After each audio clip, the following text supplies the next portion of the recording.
Huh. What's that? Oh, nothing.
Okay, Mr. Spivey. Thanks.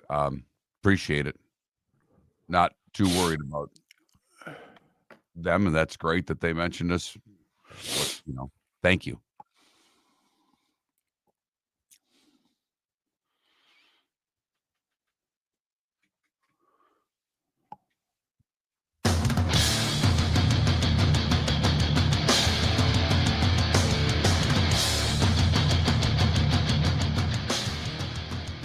You're listening to Miller and Moulton, coming at you from the Floormeister Studios. Floormeisters, keeping it real.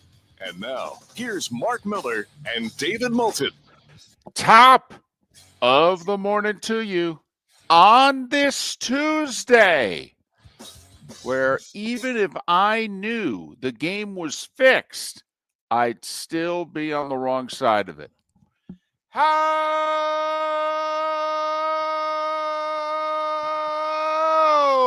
the heck are you, Miller and Moulton? MillerandMoulton.com, Miller_Moulton on X. Top Great of the morning game to you, last Mark. night, David. Oh. Great game. Thanks. Good morning to you as well. Great game. Lots of scoring throughout. Exciting till the end. Enjoyed the hell out of it. Really did. Oh, I'm talking about Canucks Panthers. Right. Yes. Panthers. Or I could be talking about Heat Knicks. Either Right. one of those I could be talking about because I watched both of those, at least parts of them. Mark, you could have been talking about the Caps and the Kings, and that game was 2-1. And it would be more fitting than last night's snooze fest. The two things that interested me during the course of the proceedings last night was that I found out that last night's game, and maybe this is not surprising, but last night's game was the most expensive NFL ticket on the secondary market so far this year. Cowboys fan wanted to go to Vegas. Yes, they did. And it sounded, from what I listened to, and I kind of watched it off and on, but I honestly had the volume on the hockey until that was over. And then I switched to the Heat until that was over. And then moved to Monday Night Football. But it sounded like a Cowboys home game. Yeah, you know how sometimes the announcers, say, oh, a lot of visiting fans here, it's 50-50, 60-40, and it's really 75-25. Not last night. It was 50-50. Might have been more. I mean, put it this way. Nobody left that stadium till there was 4 minutes to go. And in a game that was over, if you didn't believe it was over at halftime, it sure was over first possession of the third quarter. Yeah. The second thing, Mark, was that the game took 2 hours and 58 minutes. Well, I know, a bonus for you. Yeah, glorious. That's glorious. What you're shooting for on a Monday night game, particularly when you're out west and getting up at 2:00 in the morning. Right. And, where we had to park was over a half a mile, maybe 3/4 of a mile from the stadium. So, yeah, to be able to get out and get back, outstanding. if they ever get good again, they'll have fans. But is their home field advantage going to be much like the Los Angeles teams going forward in Vegas? Because I knew you were right about it when you said the highest ticket. It made sense, but I even noticed that people that I know and people that I know made the trek to the game. Yeah, like was talking to a Raiders season ticket holder last night who said he paid for his entire season for the tickets to this game. But I do think, like, I went to breakfast yesterday and everybody in the joint was wearing Raider stuff. Well, I figured they were told to. Well, apparently they weren't. It was not mandatory, but all of the waiters and waitresses, and many of those are from Vegas, born and raised. And that's a thing out here. Okay. Those that are from Vegas are very proud of it. And it's why the hockey team will probably always be as popular as it is because they tapped into that, Mark, right away. The Golden Knights, born and raised in Vegas. That hits home with people who are from this area. The Raiders, from the R&D that I've done over the last day and a half, 2 days, are the most popular team out here. All right. They're just bad. Now, I've been out here when they've been competitive, and the place was pretty loud and much more pro Raiders than SoFi is pro Rams on a game-by-game basis. But, Mark, I do think you're on to something, that because of the city and how transient it is, that it will never be like it is in 20-something other NFL markets. It's an intimate stadium also. I don't know how it comes across on television. It's not a huge stadium at all. Like, I'm pretty sure they don't do 70,000. I'm pretty sure it's like mid-60s. It's built exactly like Arizona Stadium, only not as big. Arizona Stadium's a little bigger, got more seating in the upper decks, fans out a little bit more. The Raiders Stadium is pretty intimate. They do invite a lot of ex-Raiders to the game. They make sure to highlight in the suites all of the former Oakland Raiders who are at the game. Jim Plunkett was there last night, Raymond Chester, and a few others. No, and I think it's always going to be a difficult ticket to get, because I've said this before on the show. As soon as they moved to Vegas, my wife, the diehard Steelers fan, immediately said, "Ooh, I'd go out there for a game if the Steelers were playing." Exactly. And I was like, wow, okay, I'd do that. Come on. You can get the red eye home after the game on Sunday if it's a Sunday game, and it'd be a push. It'd be a long Monday, but you could be out of their home and to work Monday morning. Sure. There are a few people I've run into who decided to make this the beginning of their week out here. They're staying for the F1 race. So they came into town and, they're basically vacationing out here. But, man, I know you can turn it around quickly. I mean, we've watched it. Washington obviously went backward this year, but Denver turned it around in a short time. It looks as if the New England Patriots are turning it around.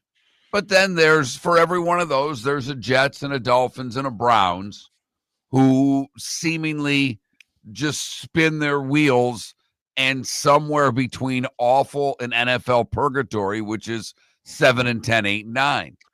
And I know Tom Brady's there, and I get it. He doesn't lose and all those things. We have no idea how much he knows about running a football team. We don't. And we don't know what support he's going to get, ownership, and make decisions. I don't know.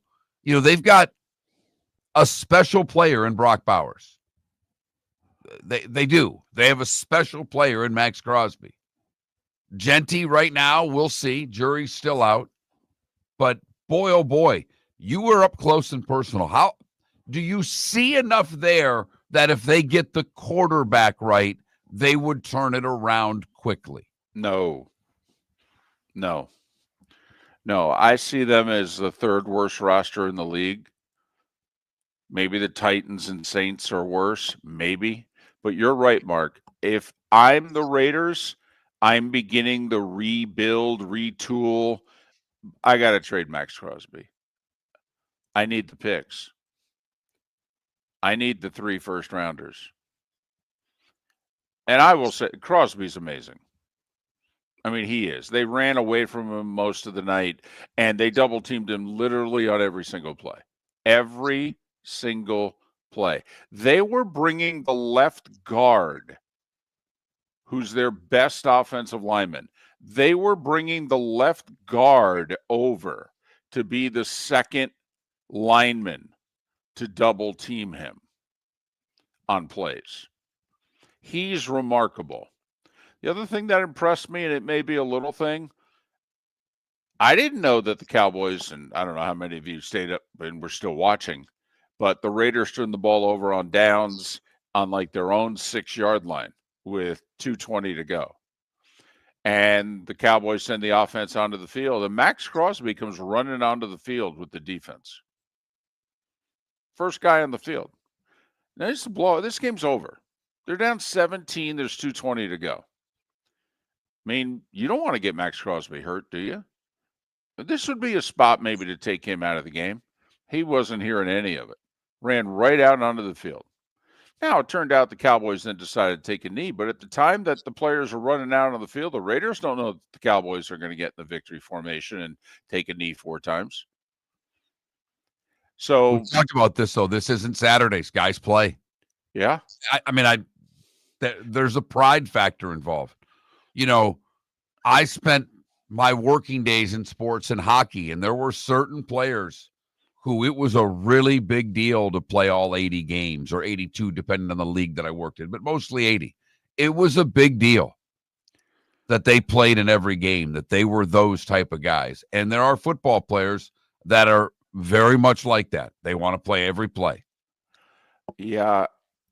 Outside of Max Crosby on defense, I don't see anybody who can't be replaced. On offense, you got the 2 tight ends and Genty. That's it. They're a long ways away. A long ways away. And I think we're getting to that point, David, where, it's why I'll go back to what Jacksonville did on Sunday. We think the Chargers are a pretty good NFL team. There are some wins out there that at this point of the year you look at, and they just don't mean as much. Like, hey, it was great. Dan Campbell called a terrific game against Washington. Well, you know what? Washington sucks. I mean, let's just be brutally honest. That's a bad football team. They played the Eagles. Things didn't work out right. There are just certain games that are at this point in the season, you have to take, you have to win. You can't screw it up, David. But you know what I mean. There are certain teams that the win doesn't mean that much to me anymore. Well, and once again, I don't know how many of you watched, but Troy Aikman was pointing out how well the Cowboys were playing and then said, yeah, but they're going to play the Eagles and the Chiefs the next 2 weeks. We'll learn a lot more in the next 10 days. American Paint Supplies is your one-stop shop for all your coating needs and has been for 30 years. American Paint Supplies is also your #1 Festool dealer in Southwest Florida. If you are a builder, Cabinet maker, painter, or power tool enthusiast, Festool craftsmanship can be found at American Paint Supplies. Celebrating 30 years of service, and Festool is celebrating 100 years of excellence. Come to American Paint Supply for a perfect pairing of service and expertise on 6100 Shirley Street, Naples, off of Pine Ridge, or online at AmericanPaintSupplies.net. Let's talk the big differences between Floor Meisters and the big box store that sells flooring. Floor Meisters is family owned. They do flooring, not doors, nuts and bolts, or weed killer. They specialize in it. They know it. Floor Meisters backs their installer, so if there's ever an issue, good chance the boss, TJ, will come out and make it right. Floor Meisters prices beat the box stores every day of the week. When you think flooring, think Floor Meisters in Naples. FloorMeisters.com. Real people, real prices, real quality selection. The Floor Meisters, just keeping it real. Your roof is your home's first line of defense. At Pelican Roofing of Florida, Ronnie, John, and their team bring years of experience to protect what matters most, your family and your business. From residential repairs to large-scale commercial roofing, we deliver honest work, fair pricing, and quality you can trust. An upgrade on your roof can lower your insurance costs. Don't wait for a leak to turn into a disaster. Call the experts at Pelican Roofing today. 1-866-9-PELICAN. That's 1-866-9-PELICAN. Online at PelicanRoofingCompany.com. CCC 1332512. This year during Thanksgiving week, Fort Myers takes the national stage, hosting not one but two elite women's college basketball tournaments, the Fort Myers Tip-Off and Coconut Hoops, both featuring Power 4 teams and nationally ranked programs. Few places in the country can showcase this level of talent. We're proud that Fort Myers is one of them. Don't miss your chance. For tickets, go to visitfortmyers.com/basketball. Lee County, building a better community through business, sports, and tourism. This is Miller and Moulton.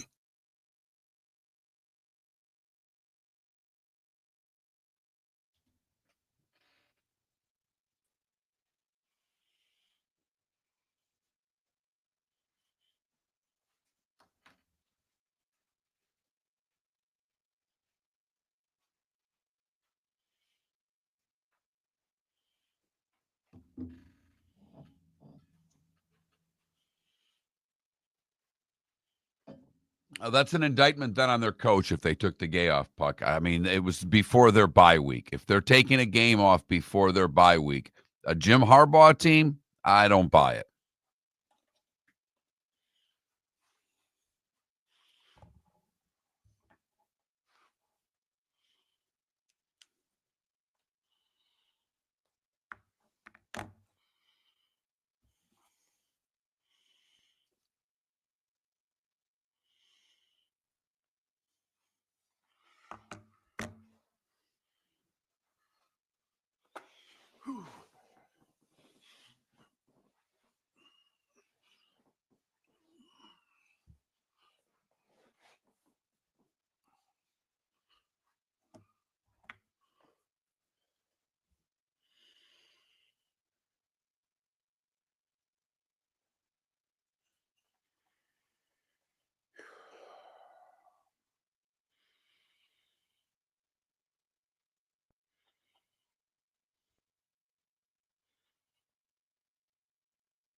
Had to be a pretty big crew. He's got 74 kids, SEC.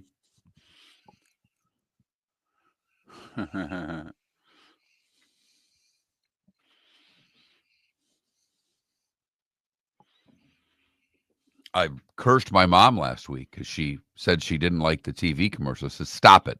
Stop it right now. You don't say anything bad about them. They are one of our biggest sponsors.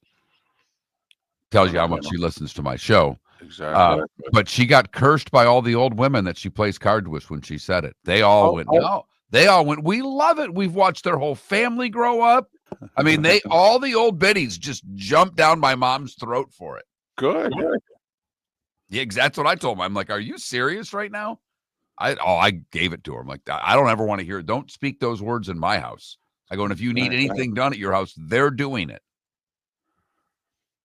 I was going to say, Mom, I don't know if we'd be on the air still if it wasn't for TJ and Floor Meisters. Exactly.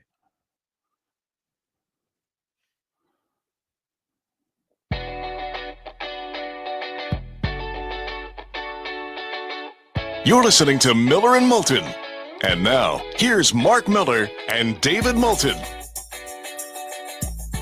21 minutes past the hour. Miller and Moulton, millerandmoulton.com, Miller_Moulton on X on this Tuesday. Is today National something cute, entertaining? Not day? really. Not a damn thing. Hmm. Nothing that really struck a chord with me, David. Okay. All right. That'll happen. You know, I don't know why. It's kind of like conference scheduling in college football. I don't know why they can't take a look at the games and go, we got 5 really good ones on this date. How about we move a couple of them? That's David's first public service announcement that outside of the game he's working at 3:30. There's not a whole hell of a lot to watch this Saturday. No, there isn't. And once again, what is this after all? It's a TV show. And they still, I don't know if allow is too strong of a word, but they still have not been able to negotiate well enough with their academic partners on scheduling good games every week. There is an early week, usually week 2 or week 3. That's a complete dud. And then the week before Thanksgiving is typically a dud. But that doesn't mean there are not a lot of off-the-field things to talk about. And let's start in Oxford, David. Because what's being reported is the Ole Miss people interpreted the post-game presser the same way you and I interpreted the post-game presser. And, oh, yeah, by the way, apparently, by all accounts, the family has spent some time in Baton Rouge and in Gainesville checking things out. So, Ole Miss, by all reports, has told Lane Kiffin and his people that they want an answer about Lane's future before the Egg Bowl. Which I think is a mistake. David, I'm glad. Why? Why are you giving this guy an ultimatum? Now, I think wanting an answer within 72 hours after the Egg Bowl is played, but I'm pretty sure Ole Miss is in no matter what, because they do have the win over Oklahoma, but they don't have really another good win on their resume. No, but most of the predictors of the simulators and the different things out there, the playoff predictors, have them in. I understand. Whether it's ESPN, The Athletic, whatever CBS Sports, whatever you use seems to have them in. I get that, but imagine they're a 10-2 with a season-ending loss to Mississippi State. Wouldn't they fall all the way back to right now? They're the 3rd team in the SEC. Wouldn't we agree? Yes. It's A&M, Georgia, Ole Miss. and then Oklahoma, Alabama. Why? They have 2 losses. Now, would be interesting. Right now, Oklahoma's ahead of Alabama, but Ole Miss's one resume-building win was at Oklahoma. So would they not fall that far? Or because of the loss, which would be a bad loss, I know it's a rivalry game, but Mississippi State has what, 1 conference win? They beat Arkansas. I believe that's it. Played a bunch of teams tough. Yes, they did. But Arkansas has played a bunch of team stuff too, and they got a donut. So you wonder, because Mark, you either are treating Ole Miss as if they have a free pass. If they lose, they're still the number 3 SEC team because, well, they beat Oklahoma, and Oklahoma's the 4th SEC team ahead of Alabama, the 5th. Or do you just say it matters when you lose and who you lose to, and you drop Ole Miss all the way down past Bama, and then the resumes get interesting. I think their resume is better than Vandy, but there's not a lot of room between Alabama and Vandy. I think in the AP, one was 10 and one was 12. Exactly right, David. Exactly right. That loss would be damaging. It would be damaging, but not catastrophic. No, but I don't think they could afford craziness to go on conference championship weekend. The only craziness that can happen championship weekend that would affect anything is BYU beating Texas Tech. Right. And that could happen. No, it could. It could. But there's no craziness in the ACC because I don't believe they're getting 2 in. It doesn't look it right now. We would need to see something tonight from the committee. And we zeroed in on something yesterday.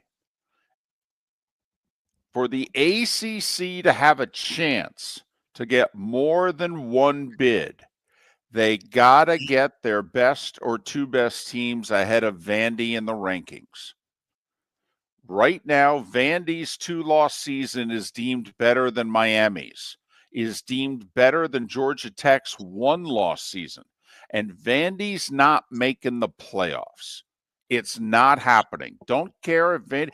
The only chance Vandy has of making the playoffs, besides the fact they would obviously have to win out, including a season ender against the Vols, is that Oklahoma or Alabama would have to lose a 3rd game. And even then, I still don't know if they'd put Bama behind Vandy because they beat Vandy.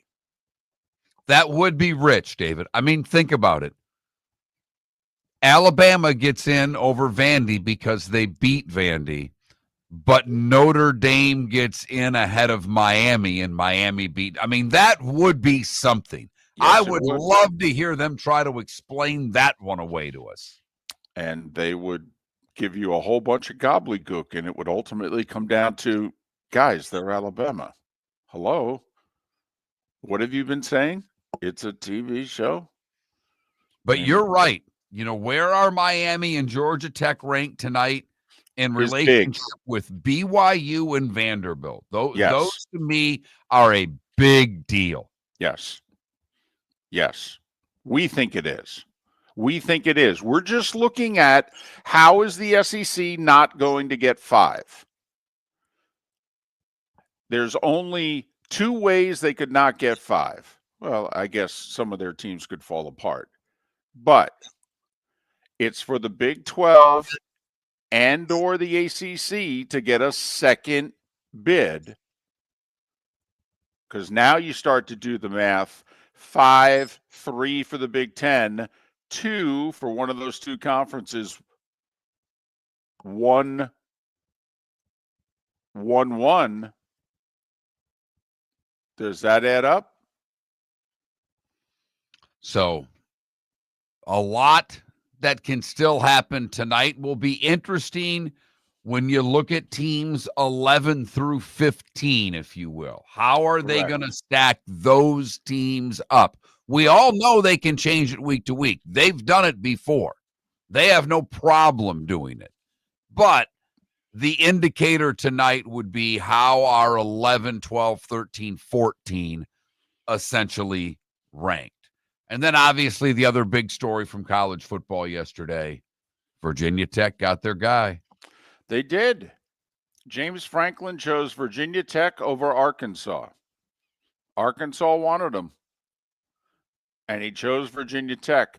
Let me ask you, it could be a poll question. I don't know how much interest there is, but if you had your choice, Virginia Tech or Arkansas, which job would you take? It's a fascinating question because, as you've spoken about over the years, Arkansas has a lot of money and great facilities. Yep. But Virginia Tech in the last year, maybe year and a half, has announced a major financial commitment to their athletic programs and especially their football program. And James Franklin apparently took a much lower buyout than he could have in working out this deal with Virginia Tech, doing Penn State a solid. Miller and Moulton, the starting five, is next. Football season is back, and celebrate your game day with Jimmy the Beef Guy. We're talking tender, juicy Chicago beef sandwiches. Whether your party's for 10, 100, or 200, bring game day to your house with Jimmy the Beef Guy. The catering packages come with the beef, the gravy, the peppers, the bread, everything you need. 2 convenient locations, Fort Myers and Bonita Springs. Skip the ordinary and bring the beef. Jimmy the Beef Guy, Chicago flavor, Southwest Florida style. Call today or visit jimmythebeefguy.com. Tell him Miller and Moulton sent you. Let's talk the big differences between Floor Meisters and the big box store that sells flooring. Floor Meisters is family owned. They do flooring, not doors, nuts and bolts, or weed killer. They specialize in it. They know it. Floor Meisters backs their installer, so if there's ever an issue, good chance the boss, TJ, will come out and make it right. Floor Meisters prices beat the box stores every day of the week. When you think flooring, think Floor Meisters in Naples. FloorMeisters.com. Real people, real prices, real quality selection. The Floor Meisters, just keeping it real. Got a cracked window or foggy glass? Don't wait for the next storm to make it worse. Your local Glass Doctor Home and Business is just down the road and ready to help. From leaky frames to shattered panes, we've got the tools and the know-how to get your home or business storm ready. With flexible scheduling and our done right promise, you'll be in good hands. So before or after the weather hits, call your neighbors at Glass Doctor. Glass Doctor, Glass Doctor. Call the Glass Doctor, we fix your pains. Oh yeah! Your roof is your home's first line of defense. At Pelican Roofing of Florida, Ronnie John and their team bring years of experience to protect what matters most, your family and your business. From residential repairs to large-scale commercial roofing, we deliver honest work, fair pricing, and quality you can trust. An upgrade on your roof can lower your insurance costs. Don't wait for a leak to turn into a disaster. Call the experts at Pelican Roofing today. 1-866-9-PELICAN. That's 1-866-9-PELICAN. Online at PelicanRoofingCompany.com. CCC 13325. This is Miller and Moulton.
TC, I just remember when Beamer took them to the national title, they had like 6 kids from Southwest Florida on the team. And I remember we asked him, because we were covering the game, because it was on ABC. And so we were in New Orleans, and we asked him about that, and he said, "Oh yeah, we have a guy specifically who targets the West Coast and Southwest coast of Florida." Okay.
I've never been to a game in Blacksburg. Almost went early 2000s when the Canes were awesome. And I think it was the 02 season when they were trying to repeat. Their final game of the regular season was in Blacksburg, and we seriously considered going. They had local kids on the team, and it was Thanksgiving weekend, and boss didn't want to spend any money on sports.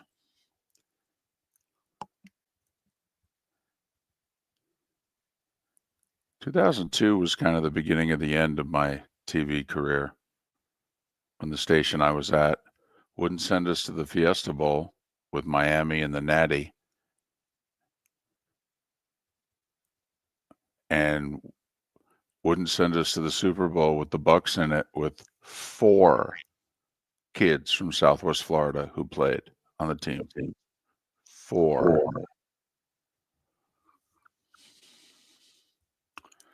So that was when I kind of knew, I think I got to get out of local TV because sports is dying. Either that or leave the market.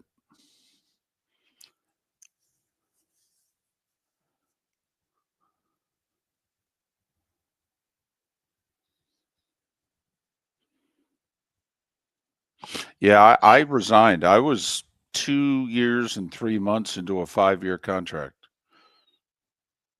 And I walked in and said, "I'm done. This isn't fun for me anymore. You guys don't care about sports." Welcome back to Miller and Moulton. Text the guys what's in your mind at 21,000. That's 21000. And now, here's David Moulton. 22 minutes till the top of the hour. Miller and Moulton, millerandmoulton.com, Miller_Moulton on X. Pat Kirwan to join us in a little more than an hour. We'll go through what has happened and begin to look ahead to where we go from here in the NFL season. But right now, it is time for The Starting Five. 5 big stories you need to know. Here is the Starting Five. As is usually the case, we start with the NFL, and a lot going on, which you would expect from a Monday. We'll start with the game Monday night. Cowboys dominated the Raiders. I don't think the game was as close as the final score of 33-16. Dallas improved to 4-5-1 on the season. Likely have to win 6 of their final 7 to make the playoffs. Anybody think 9-7-1 is going to be good enough in the NFC? Probably got to get to 10-6-1, which would be the nice half game advantage on the 10-7s. But Dallas, needing to win 6 of their final 7, hosts the Eagles, and then 72 hours later hosts the Chiefs. Well, 96 hours later. I got to work on my math at this hour. The Raiders fall to 2-8. We'll say it again. We say it a lot, but oftentimes things are forgotten. Week 1 is the most unpredictable, irrational, upon further review, week in the NFL. Because what happened week 1?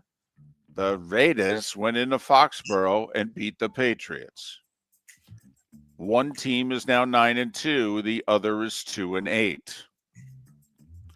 Raiders host the Browns in a draft pick game coming up on Sunday. Cowboys scored on 5 straight possessions.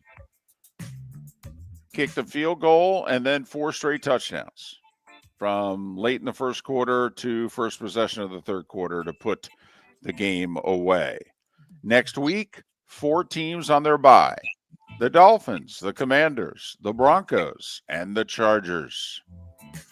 A lot of NFL news emerged yesterday, most of it on the injury front. Falcons lose quarterback Michael Penix, likely for the rest of the year. They're calling it damage to his ACL.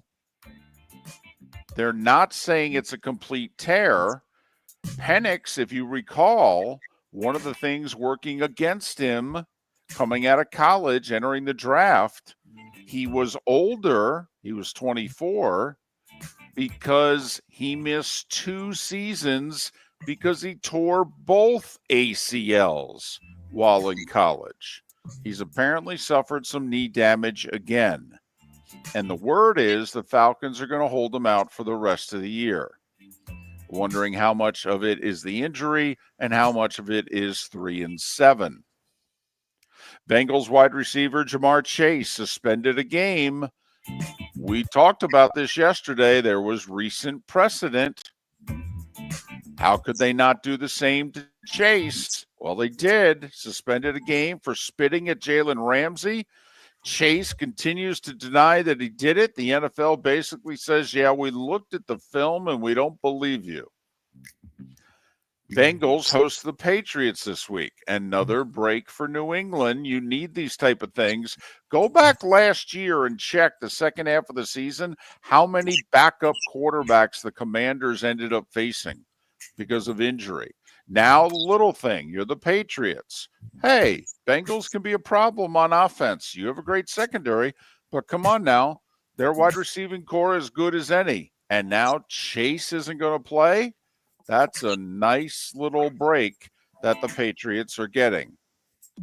Jets are changing quarterbacks. Justin Fields benched. Tyrod Taylor to be the starter. Wonder how many times Justin Fields will play for the Jets the remainder of this year. He has a $20 million contract for next year, half of it guaranteed. Josh Jacobs, knee soreness, or soreness, I should say. Packers say he is week to week. Doesn't sound like he will play this week for what it's worth. Falcons wide receiver Drake London, also week to week with a knee injury. 49ers need a new kicker. Eddie Pinheiro had been doing really well for them. He strained his hamstring. So they're going to have to find somebody in the short term. The Commanders cut their kicker, Matt Gay, and a kicker that the Niners might have been interested in because they drafted him and then cut him, Jake Moody. The Commanders signed him. It's ironic because Moody was on the Bears practice squad, was activated for a game. That game was at Washington. He kicked the game-winning field goal for the Bears. By the way, Bears 7-3. They've won 3 games on the final play of the game this year. When it's your year, those things happen. So Jake Moody, the kicker for the Commanders going forward. To college football and the big story, Blacksburg, Virginia. James Franklin relocates from Penn State to Virginia Tech. They'll have their news conference tomorrow, but Franklin's already released a statement acknowledging the reports and saying he's proud to be a Hokie. Let me ask you this. not just you, Mark, but our listeners. I asked earlier, if you had a choice between the Arkansas job and the Virginia Tech job, which would you take? And despite how much I like the Fayetteville, Bentonville area and believe in Arkansas, I would take the Virginia Tech job because I think it's an easier gig. That on Arkansas's best day, they're the 10th or 11th best program in the SEC going forward.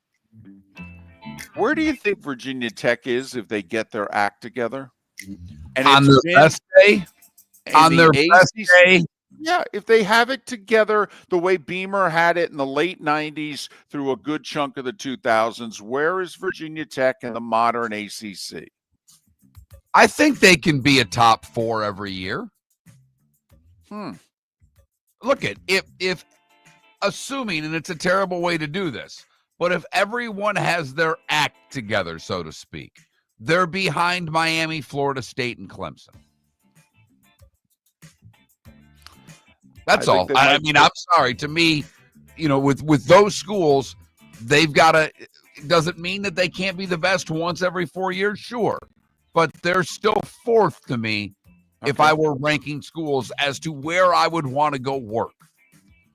And I'd put them in the top 6, but I hear you. It's still better off than where Arkansas is in respect to the rest of the SEC. Hockey, NHL, 6 games yesterday. Panthers had a 5-2 lead over Vancouver. Canucks came back and tied it at 5. Sam Bennett then scored the game winner. Panthers tack in 2 more on top of it, including Marchand with another one, an empty netter. 8-5 Florida over the Canucks. Carolina slowed down the Bruins, who had won 8 of 9, 3-1.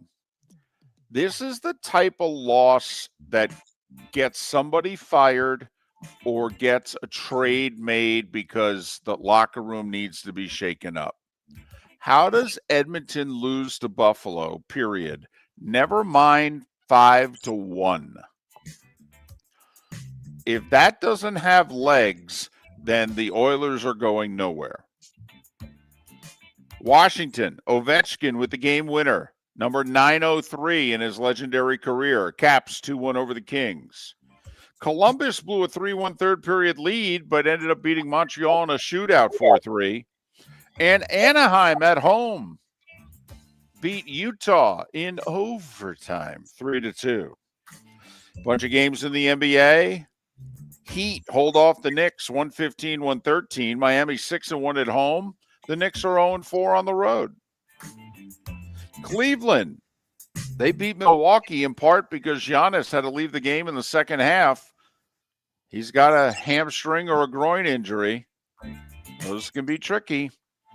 Cleveland 118-106. Donovan Mitchell with 37. Ladies and gentlemen, the best team in the Eastern Conference with the second best record in the NBA is the Detroit Pistons. They are 12-2. They handled Indiana, who's 1-13. That's right, the same team that was Game 7 of the NBA Finals. Pistons won by 15, 127-112. Detroit sends the Pacers to their 8th straight loss.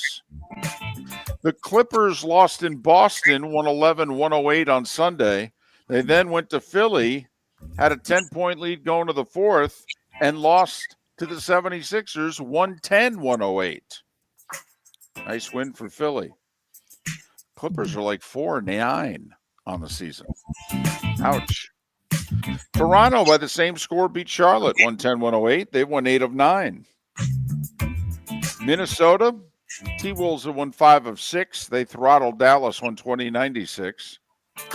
The Thunder are 14-1. They beat the Pelicans 126-109. Don't worry, New Orleans. A, you're 2-12, and B, Joe Dumars has already traded away your first-round pick in next year's draft. And the Bulls hit a couple late threes. They hit 19 of them on the night, And they beat the Nuggets in Denver 130-127, despite, yes, another triple-double for the best player in the league, Jokic. 39 points, 18 rebounds, 13 assists. Amazing. One other NBA note, kind of a big deal. He's kind of a big guy. Wemby, out. Minimum of 2 weeks. Could be minimum of 3 weeks. He's got a strained left calf. He will be reevaluated in 2 to 3 weeks. I don't know about you, but I don't know if he'll return before Christmas. He's out minimum a month if I'm running San Antonio. I'm not joking around. You can't take a chance on a calf becoming a ruptured Achilles. No way. Exactly. We are on the same page. College hoops. There were 5 ranked teams in action last night. 4 of them, Iowa State, Wisconsin, Tennessee, and Gonzaga, all won easily. The 5th one, NC State. Nice game against VCU. Wolfpack won it by 6, 85-79. We told you UCF was going to have a tough time with Oakland. Greg Campy's crew. Sure enough, 12-point favorite. Knights survive 87-83 against Oakland. Georgia beat FAMU by 30. Clemson beat North Alabama by 20. And FAU, a 25-point home win. And finally, I don't know if you've heard, but the World Cup is coming to North America next year, mostly to the United States, but there are 3 matches being hosted in Mexico and 2 in Canada, or at least 3 cities in Mexico and 2 cities in Canada. I think there's more matches, but so with our current president and their tough line on immigration and border security, there was a great deal of concern from FIFA about, hey, are fans going to show up for some of the matches, or are they going to be worried about arrest? So there was a big meeting yesterday at the White House. The president, border czars, FIFA, they came to an agreement. The Industry Appreciation Awards in Fort Myers have wrapped up with the celebration. Sorry about that. Something happened to the computer. No problem. So they came to an agreement prioritizing visa interviews called FIFA Pass. Is this like driving on a toll? Is this like Easy Pass? Anyway, visa interviews to screen those who have tickets who are wanting to come to the United States and see the matches. So we'll see if this can go on without a hitch. There had been some consternation on both sides as to whether or not the tournament was going to be affected. But FIFA Pass, agreed to by the U.S. and FIFA as part of the World Cup next year. And at 8 minutes before the hour, that was the starting 5. 5 big stories and a FIFA Pass here on Miller and Moulton. Is that like a fast pass at Disney? Oh, that's what I said. Is that like Easy Pass? Is that like, whatever state you're in, and if you get one of those, you can drive right through the toll? It's the way they made it seem in the press release. So the ticket prices for this World Cup are out of hand. I wanted to go to a game so badly. I don't know if I can afford to. I don't think you can. And Mark, the prices aren't going to get any lower because apparently as soon as they make them available, they're selling out. The 2025 Industry Appreciation Awards in Fort Myers have wrapped up, but the celebration of business excellence continues, hosted by the Lee County Economic Development Office, Horizon Council, and Horizon Foundation. This annual event honors the innovators, job creators, and community builders driving the region forward. Visit industryappreciationawards.com to see this year's winners and learn how local businesses are shaping a stronger, more resilient economy for Lee County, building a better community through business, sports, and tourism. Mark Miller for Sleep Treatment Direct. They are helping me with sleep apnea. And by helping me, I mean curing me. No more CPAP machine, no more snoring, no more tossing, no more waking up exhausted. Their expert team got me the right treatment fast and hassle-free. If you want to feel energized and get rid of your snoring, call Sleep Treatment Direct today. 444-1741. That's 239-444-1741. Sleep Treatment Direct. Sleep safe and sound. Think we only fix windows? Think again. Your local Glass Doctor Home and Business does so much more to upgrade your home. We custom build stunning shower and bath enclosures, install sleek glass doors and windows, and can bring fresh life to foggy or cracked panes. Need a glass tabletop or a statement mirror? Yep, we do that too. If it's glass and it's in your home, we're the team to call. Call the Glass Doctor, we fix your pains. Oh yeah! American Paint Supplies is your one-stop shop for all your coating needs and has been for 30 years. American Paint Supplies is also your #1 Festool dealer in Southwest Florida. If you are a builder, cabinet maker, painter, or power tool enthusiast, Festool craftsmanship can be found at American Paint Supplies. Celebrating 30 years of service, and Festool is celebrating 100 years of excellence. Come to American Paint Supply for a perfect pairing of service and expertise on 6100 Shirley Street, Naples, off of Pine Ridge, or online at AmericanPaintSupplies.net. The Cape Coral Police Department is growing, and they want you to be a part of it. They're hiring new officers. Starting pay is between $74,000 and $90,000, depending on your experience. And with a $10,000 hiring bonus, you could be making $100,000. Enjoy paid holidays, off-duty details, plenty of OT opportunities. They're also hiring dispatchers and professional staff. So go to CapeCops.com. CapeCops.com. Be brave, be best, be Cape. For over 50 years, the Nolan family has been dedicated to protecting local families. Nolan Family Insurance is a second-generation independent agency that specializes in home, flood, auto, and boat insurance. They take the time needed to explain your coverage options and answer your questions so you can make an informed decision that's right for you. If you're looking for an agency that treats you like family, call 941-639-1122 or go to NolanAgency.com. That's 941-639-1122 or NolanAgency.com. This is Miller and Moulton.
Hello.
So is that we're going to go with Arkansas or Va Tech? Do you have anything else for a poll question?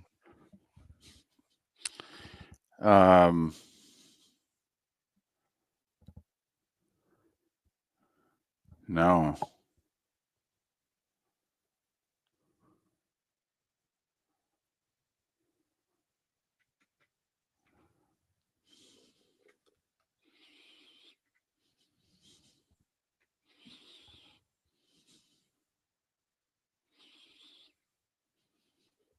Michael,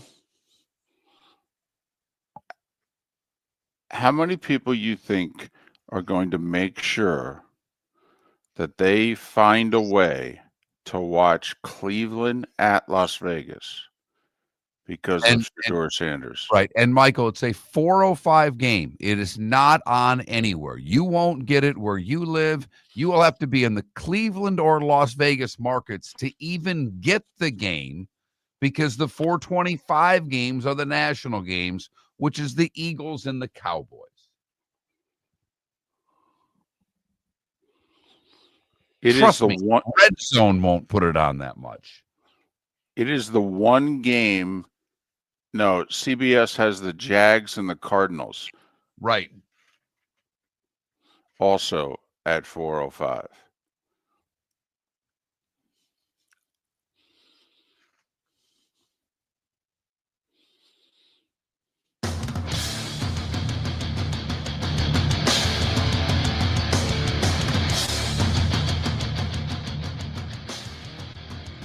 You're listening to Miller and Moulton, coming at you from the Floor Meister Studios. Floor Meisters, keeping it real. And now, here's Mark Miller and David Moulton. It's hour 2 of Miller and Moulton on a Tuesday, as we're less than a week and a half away from the Thanksgiving holiday. Miller and Moulton will take a couple days off for the Thanksgiving holiday. So there. We don't take a lot of days off. You know that. All right. I mean, fortunately, our next guest in an hour takes less days off than us, so he calls us slackers. But I don't know of people who do,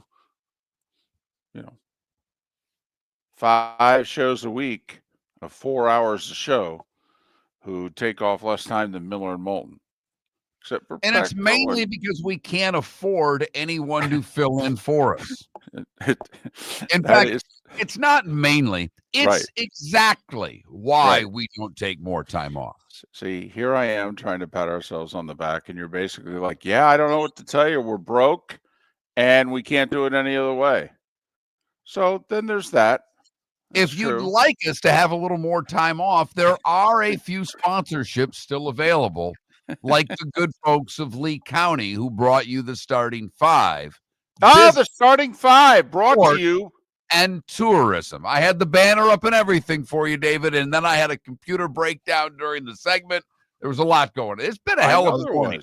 We have had a behind-the-scenes hell of a morning so far. Right. We connected, couldn't communicate at all. Didn't hear the other at all. Couldn't hear ourselves, couldn't hear the other. It was no big deal. It was only about 4.5 minutes before we were to start the show. I'm missing buttons this morning, which I just turned on, and they're fixed. Thank you for the report. I'm discombobulated this morning. I guess National Homemade Bread Day took it too much out of me, David. I was going to, and I'm really pissed at myself because I was going to post a picture on X of my bread, which was fantastic, by the way. Did you really make bread yesterday? Yes, I made bread yesterday. We were out. Ran out on Sunday. I had 2 pieces left to make the daughter a sandwich for school on Monday, so I had to make bread yesterday. I was surprised.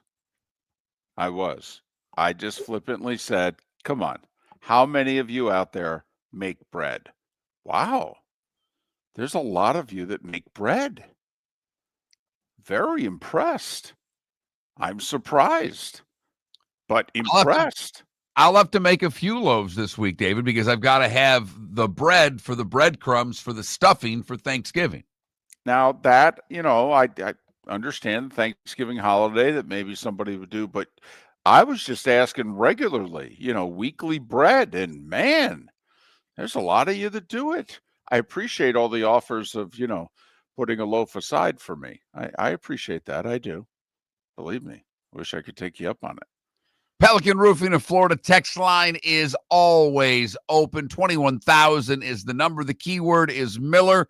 We are still, with a poll question. I mean, that's really where we are. Yeah, somewhere around there.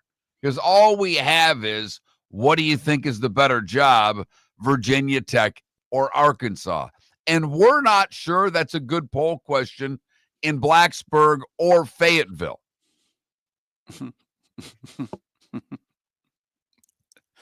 I mean, I could get snarky. I don't know how many of you watched the game last night. We could ask whose hair is worse, Mark Davis's real hair, Jerry Jones' fake hair. They're I happen to see remarkably the cutaway. similar. I happen to see the cutaway of Mark Davis.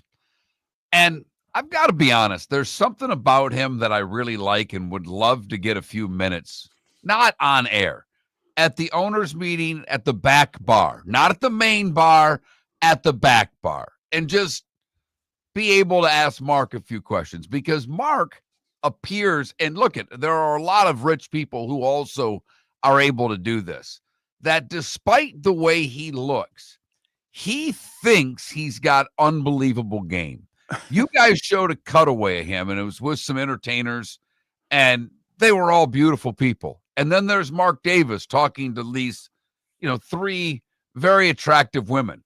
Like, I'm in, man. Look, see, I've got all three of them that are just waiting to see what the next word is that I say. No, they're waiting for hundreds to fall out of your pants.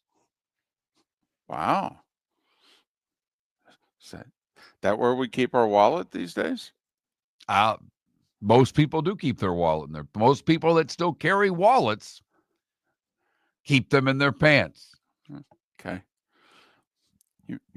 You made it sound, though, as if they were coming from a different place in the pants than where most people keep their wallets, though.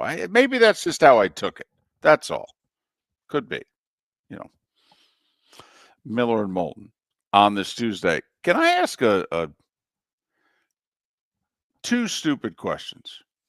One, do you believe Ohio State's the best team?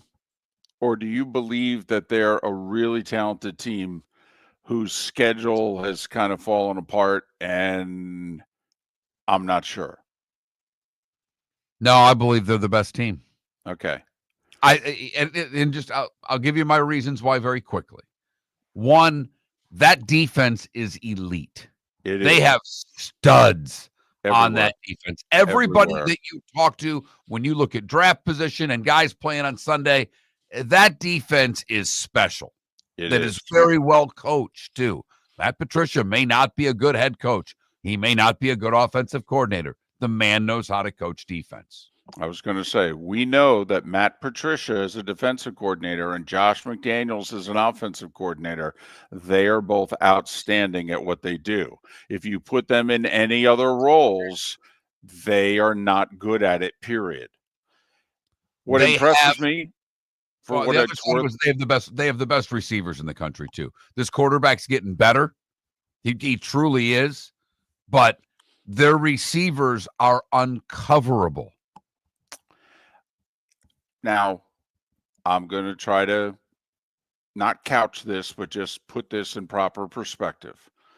They were playing Wisconsin the second time I saw Sayin, the Ohio State quarterback, play this year. But Wisconsin defensively is an above-average defense. It really is. Offensively, they're horrid. One of the 10 worst offenses in all of college football. But they're still pretty good defensively. Sayin looked like the first pick of a draft that Saturday. Every throw was right to his receivers' face masks. Every single one. Didn't matter if he was throwing to his left, long or short, to his right, long or short, over the middle of the field, deep and short. Every pass, if the receivers didn't put their hand up, we're going to hit him in the face. And Mark, he made a play for a touchdown. in which he had pressure. They flushed him out to the right, granted, but still. And he threw a rope 45 yards to the back corner of the end zone. The defender was a foot behind the Ohio State receiver, and the pass would have hit the receiver in the face mask if he didn't put his hands up. It was like, whoa, that's Mahomes. That's Allen. That's damn. So I'm with you. I just wanted to ask the question. Now, Sundays, and we can go back to Saturdays, but just Sundays. Right now, my $20. Who's the best team in the NFL today? Got a long ways to go. That doesn't have to be the answer in mid-January. But today, who do you think the best team in the NFL is? Man, that's a good question because I'm not really sure. I'm really not.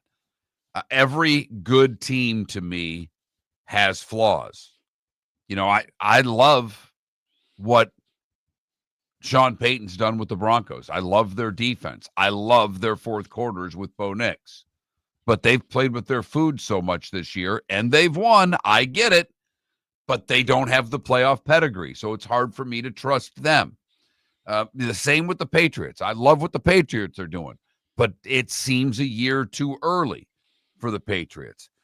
I lean NFC, and right now I would say the Rams. If push came to shove, if you were to pin me in a corner and you're $20, as you say, I would go with the Rams. Close over the Eagles. And I know the Eagles beat them. I get it. And that's going to be a big damn deal because it looks like all roads are going through Philadelphia.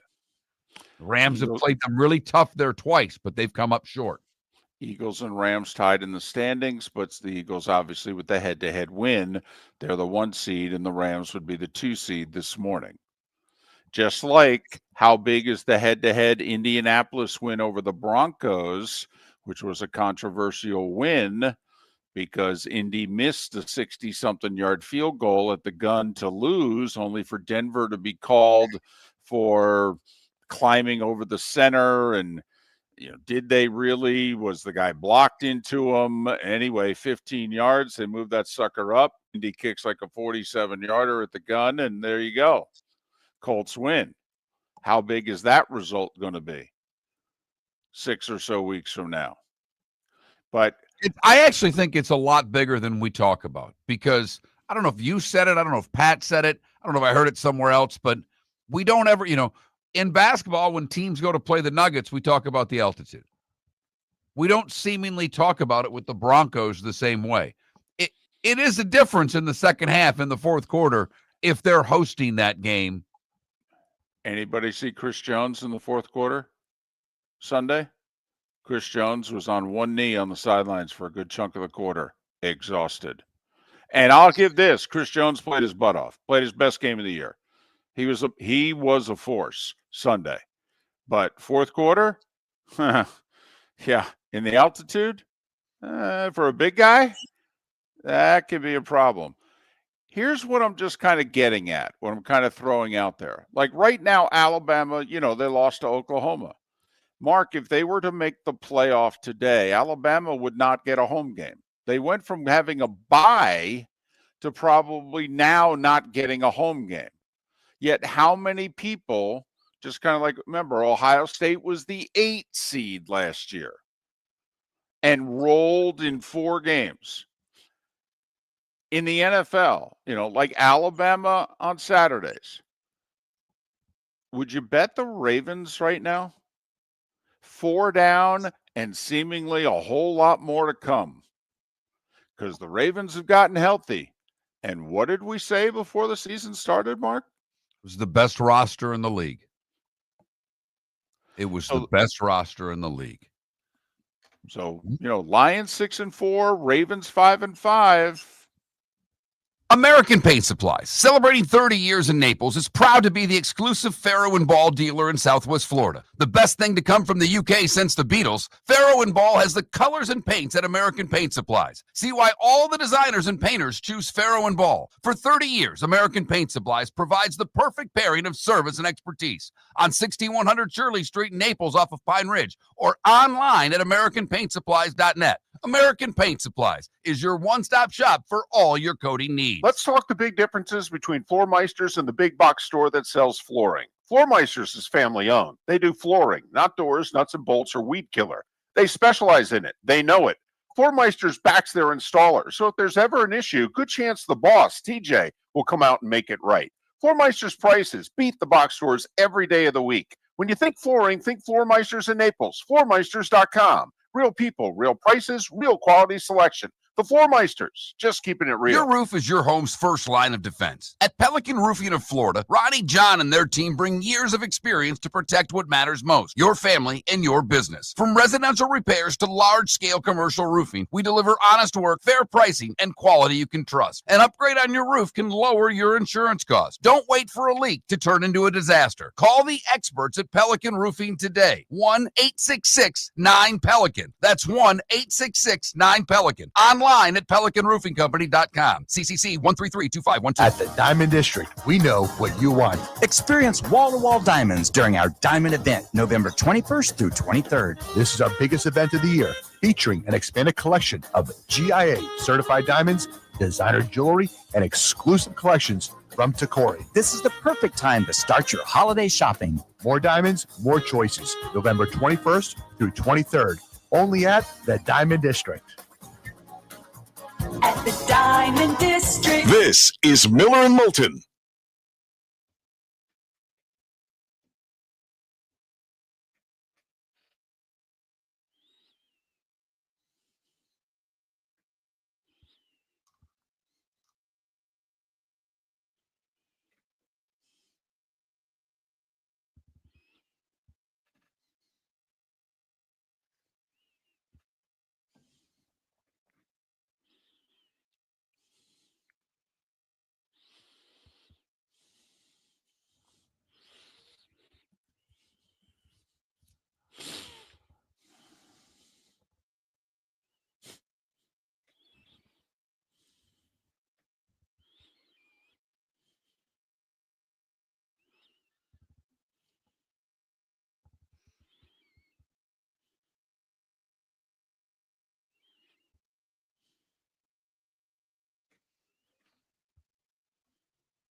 What about what young quarterback do you want to build your team around right now? In college or pro? Would Drake May win automatically if you went May, Caleb, Nix? Probably. Even Jaden Daniels. I know he's hurt.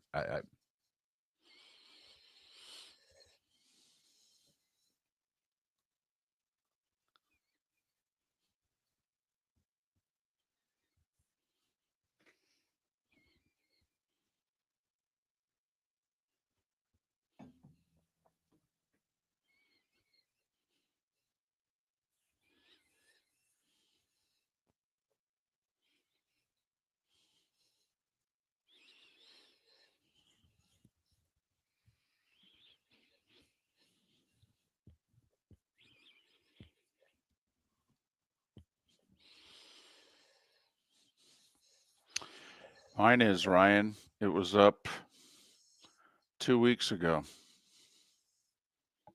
No. Was it?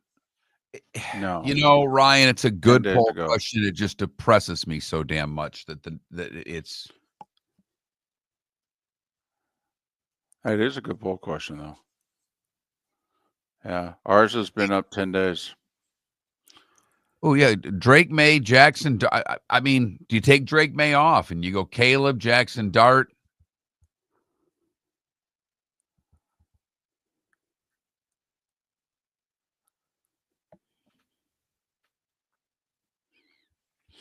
You could ask a Caleb Williams question. Are you convinced Caleb Williams is a franchise quarterback?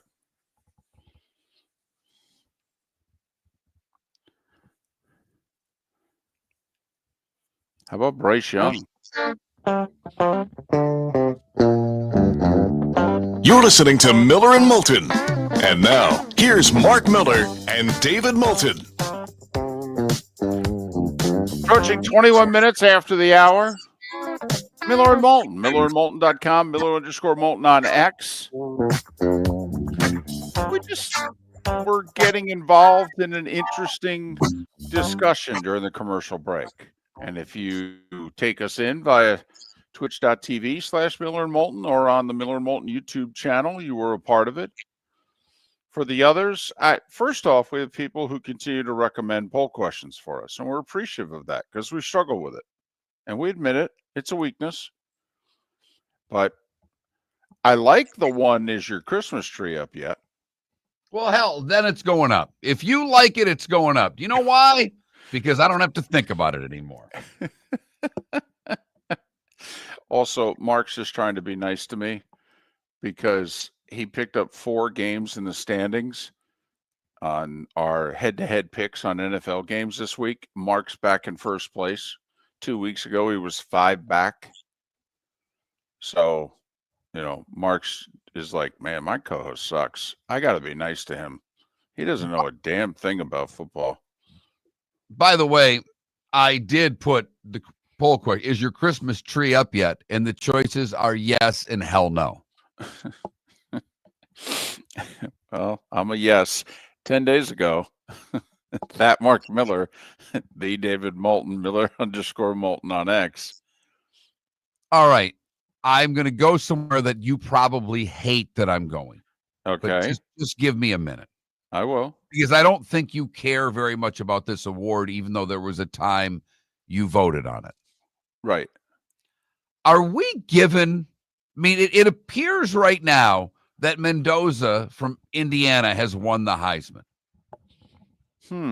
We're giving him the Heisman based on 2 great catches. They were good throws. They were better catches. That kid getting his foot down in the end zone had nothing to do with that quarterback. I don't agree with the premise. Right now, he is minus 115 to win the Heisman. He is the only one that you're paying juice. Sand from Ohio State is plus 225. Reed from A&M is plus 500. And then we go to Pavia from Vanderbilt and Gunnar Stockton. Jeremiah Love is actually 7th right now. He might be the best offensive player in college football this year. And based on these odds, wouldn't even get to New York.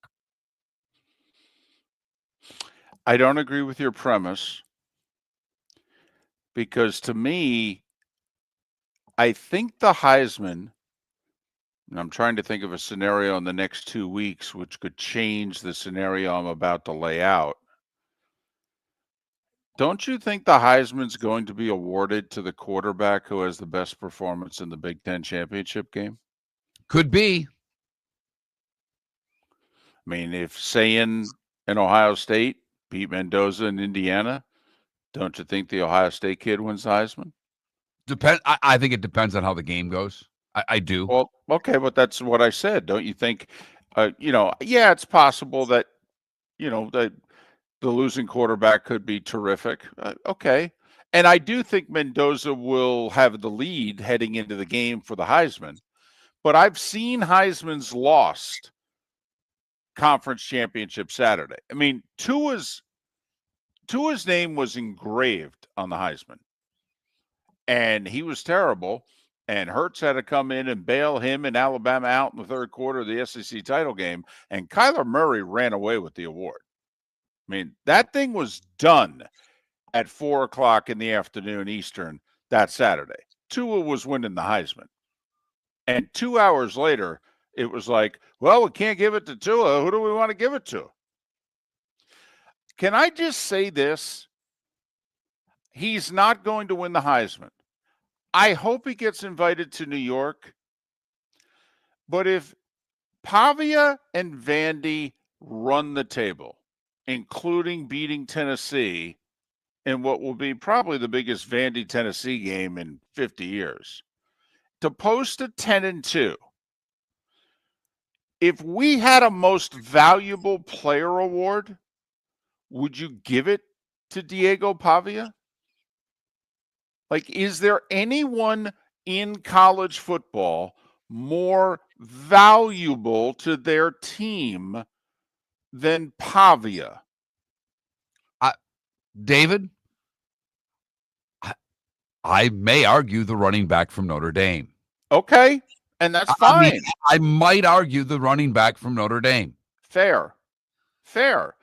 Julian Sayans having a great year. He is a terrific quarterback, and he's going to get drafted and all of those things. He's not the best player on his own team. No. He's not the second best player on his own team. Mark, he may not be the 6th best player on his own team. And by the way, folks, they're going to be really good next year. They're going to lose a couple guys. They're going to lose a receiver. They're going to lose Caleb Downs. They got most of that team coming back. Unless they're getting offered more money elsewhere. I mean, so just be ready. Ohio State's starting a run here. I mean, a highest level run. Had a natty last year, could very well enter the tournament undefeated number 1 seed this year. They're going to be really good next year. They are. I will say, I don't even think he's going to get to New York. And I don't know if there's a way for him to get there unless he completely demolishes Georgia Tech. But what Gunnar Stockton has done this year, I do think needs to be noticed. Not only has he been really good and been getting better all year long, he's been unconscious in the fourth quarter. He's been the best fourth quarter quarterback in the country. That is how we measure these guys, by the way. Yeah, they had a stat that they were throwing out there yesterday against like 4 ranked teams. I've got it in front of me, David, against Ole Miss, Alabama, Texas, and Tennessee. In the fourth quarter, Gunnar Stockton's 23 of 26 with 262 yards and 6 touchdowns. Is that any good? I don't know. It seems pretty good.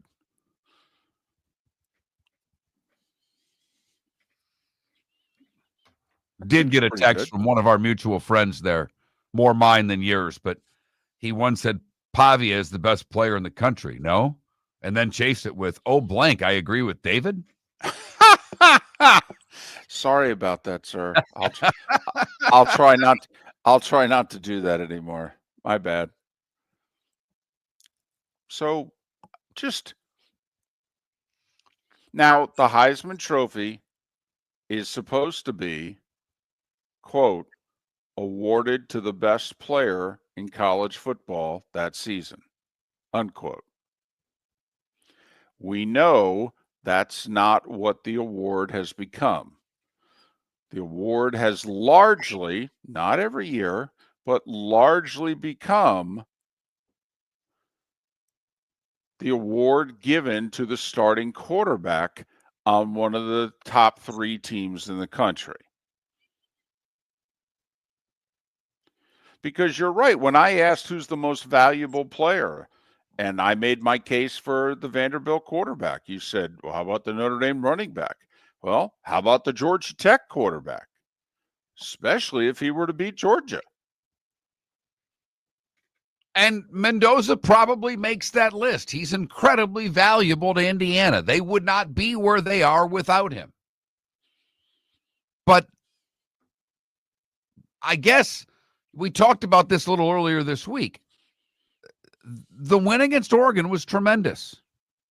Outside of that, that's been the best game in the Big Ten this year. Well, and you could argue, if not that, it was the Indiana-Penn State game, so obviously he's been involved in both. No, you're right. I mean, at that time, winless in conference, Penn State. Right, but a very talented team. We all acknowledge that.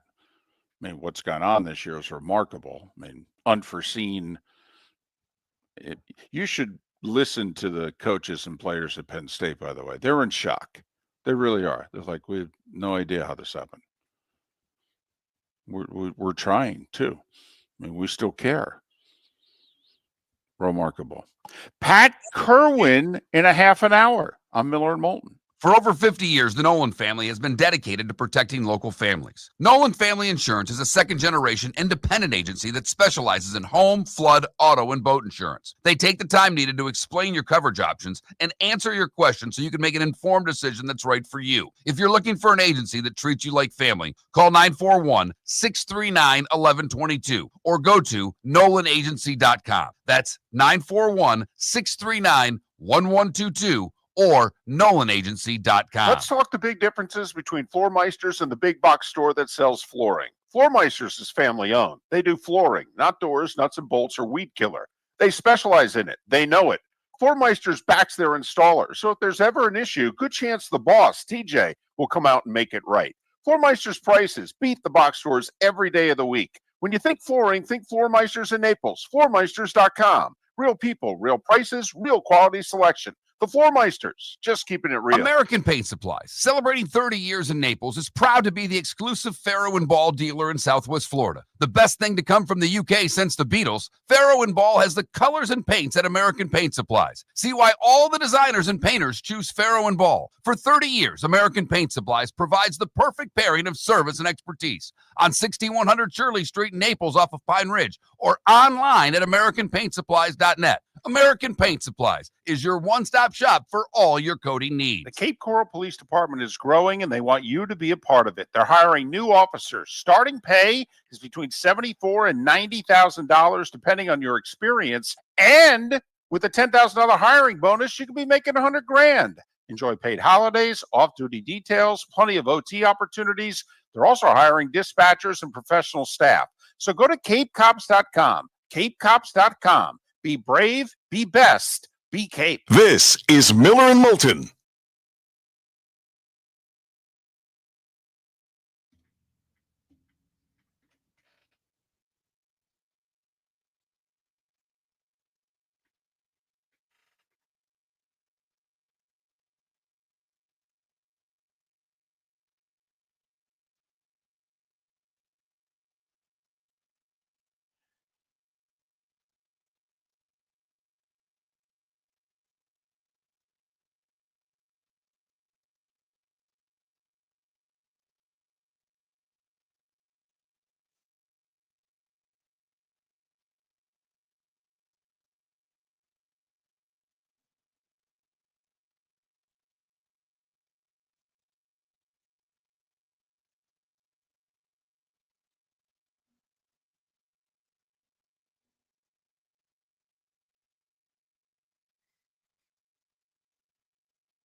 It's been a long week already. It's Tuesday.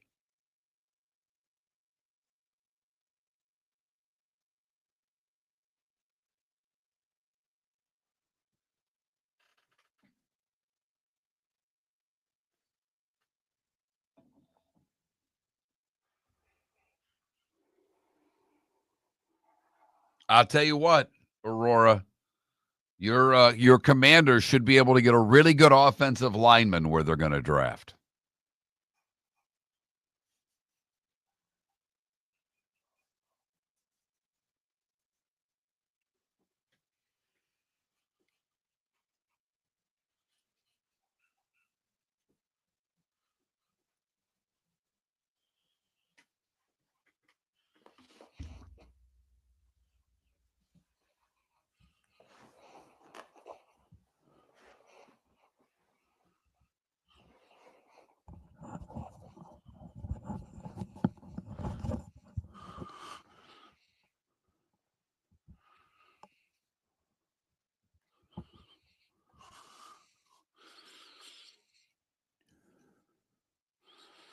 Boy, you guys are quick to make judgments. Okay, could we let him come back next year and get hurt again and then have a coach lose confidence on him and try to replace him? And I mean, come on now. I agree with you, Aurora. So where would you, if, the Commanders look like they're going to pick in the top, 10 picks in the draft, would you take best edge or best O lineman? I'd protect my investment at quarterback and get the best tackle I could, but I wouldn't argue with you if you said get best edge. Yeah, I think I'd draft the kid out of Miami. If he's there. I don't know how many more games Washington's going to win. No, but if Tennessee's picking first, they could take Bain. Could. I mean, the funny thing is, it could be Tennessee and the Giants picking 1 and 2. You beat me to it. I'm with you.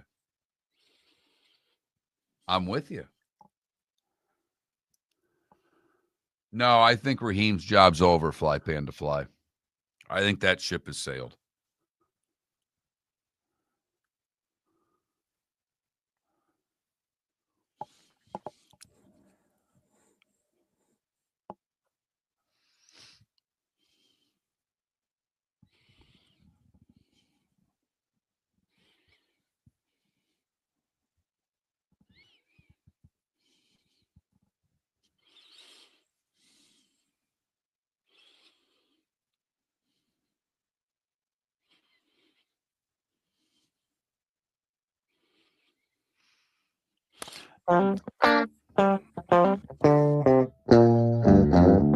You're listening to Miller and Moulton. And now, here's Mark Miller and David Moulton.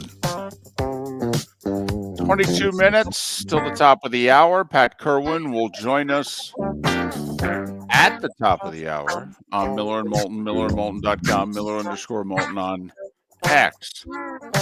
So what are our poll questions again? Do we have 2 now? No. We just have the Christmas tree proposal, or poll question, rather. So you didn't go with Arkansas Vatech? No, I didn't. Oh, okay. No. Fair enough. It's Arkansas and VAR. Do you think the 9th or 10th best job in the SEC or the 5th or 6th best job in the ACC is the better job? I just decided to opt out. Okay. All right. I decided to opt out. Much like Michigan publicly said that they were against this private equity that appeared to be bulldozing its way towards the Big Ten. But yesterday, the UC Investments, which is the group that was going to buy a private equity share in the Big Ten, right, issued a statement saying that they need some more time, that they're pulling back for the moment. But Michigan, I mean, I don't want to say they went to the nuclear option, but they came pretty close. People at Michigan literally said out loud, If this deal goes through, we may opt out of the conference in 2036. That's how big and how bad Michigan thought this deal was. I don't think USC's far behind. Because first off, there's parts to this joining the Big Ten that ain't working for USC to begin with. Right. But, I mean, USC didn't like it. You're right. The Board of Regents chair at Michigan called the proposal a payday loan. Right. Right. Another board member suggested Michigan could go independent. I mean, USC voiced their displeasure. They didn't call it a payday loan, nor did they say they were going to go independent.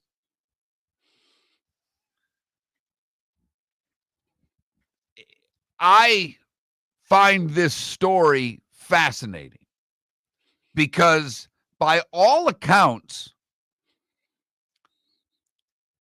it's a short-term cash grab for the Big Ten. Now think about that.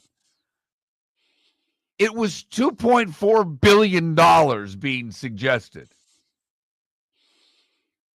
And they're saying it's a payday loan. And Michigan, of all the schools out there, they don't need the money, everyone. Right. They don't. Correct.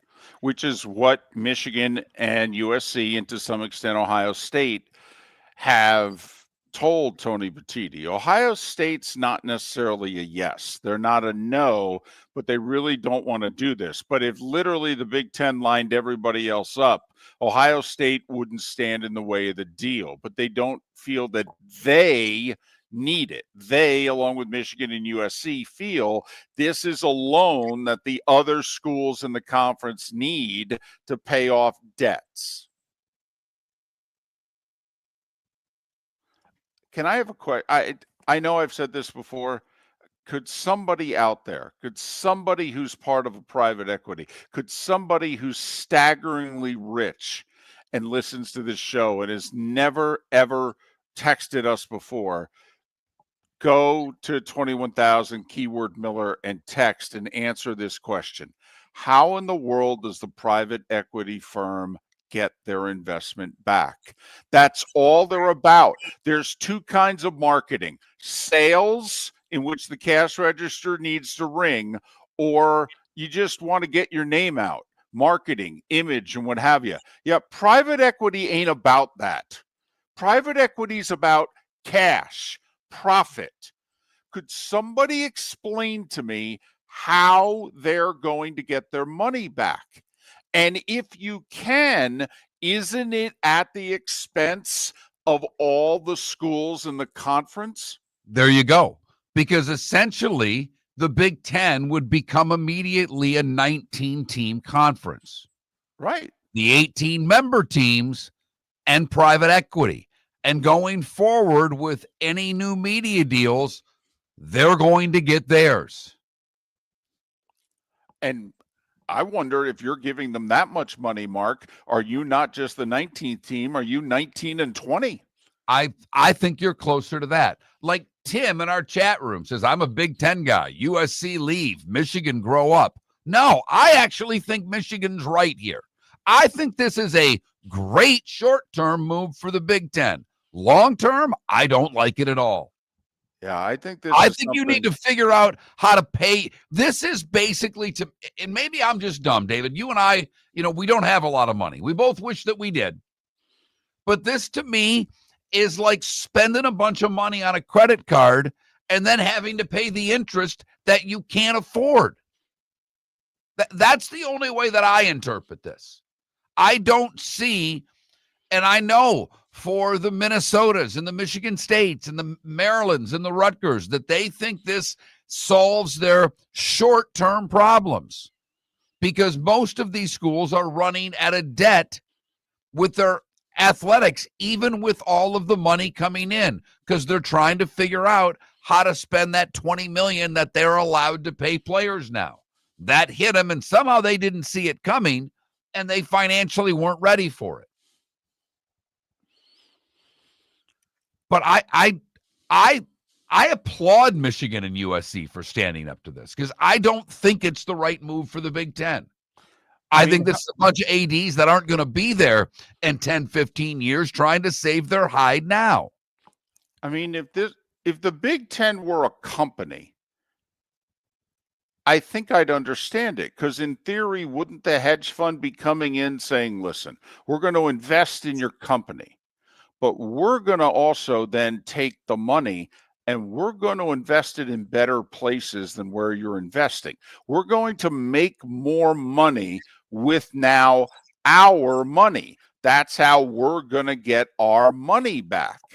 Because help me out here. Otherwise, they're investing in the Big Ten. So what? The Big Ten can get a significantly better TV deal 6 years down the road and give all that money to the private investment company? They're getting $1 billion a year from Fox, and then Fox is sub-licensing the Big Ten to CBS and NBC. Trust me when I tell you that CBS and NBC are losing a boatload of money on the Big Ten and have no interest in re-upping at the current rate 6 years from now. Okay, so I just don't understand how this works financially for the people that are giving $2.4 billion. Not $2.4 million, not $24 million, not $240 million. You don't just have to make your money back. And by the way, my understanding is, Mark, they want their money back within 10 years. Right. This ain't a 40-year mortgage. That's apparently new, the 40 and 50-year mortgage. But it ain't a 20-year mortgage. It's not even signed for a 30-year and cut it to 15. I just don't know how they get their money back. Here's my bigger question to you, David, because now that this isn't seemingly going through this time, how many schools will change their mind completely and not do it? And if that happens, how sure are you of the future of Tony Petitti running the Big Ten? I mean, is this going to be the hill that he dies on? And if he doesn't get it? I'd be shocked if this was the hill that Tony Petitti died on, even though it's clearly he's the one driving the bus. Right. But no, because, Mark, think about it. Mark, I mean, listen, there are Big Ten people who have a thing against USC. Mark, who are the three biggest schools in the Big Ten? From a TV network standpoint, who are the three biggest schools for Fox? Who does Fox view as the big three in the Big Ten? I actually think it's Michigan, Ohio State, and USC. I do too.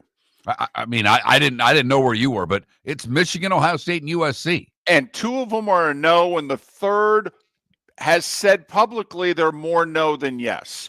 So how, if you're Tony Petitti, can you make this the hill that you die on when basically the big three in your conference are against it? You're going to side with the other 15? And think about it.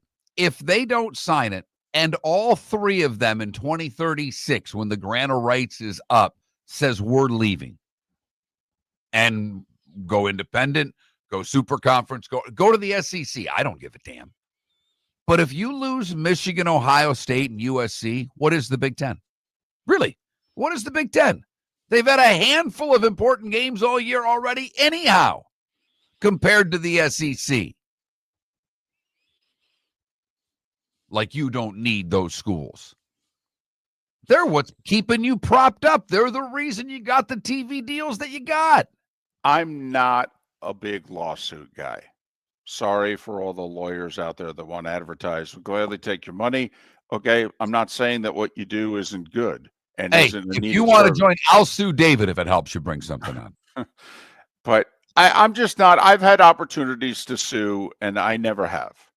Okay, I'm just not, including in a wrongful death case, and I opted out of it. Okay, just not my thing. But a buddy of mine's a USC fan. He texted me about this over the weekend. If you're USC or Michigan, what would you do here? And I said, I'd sue.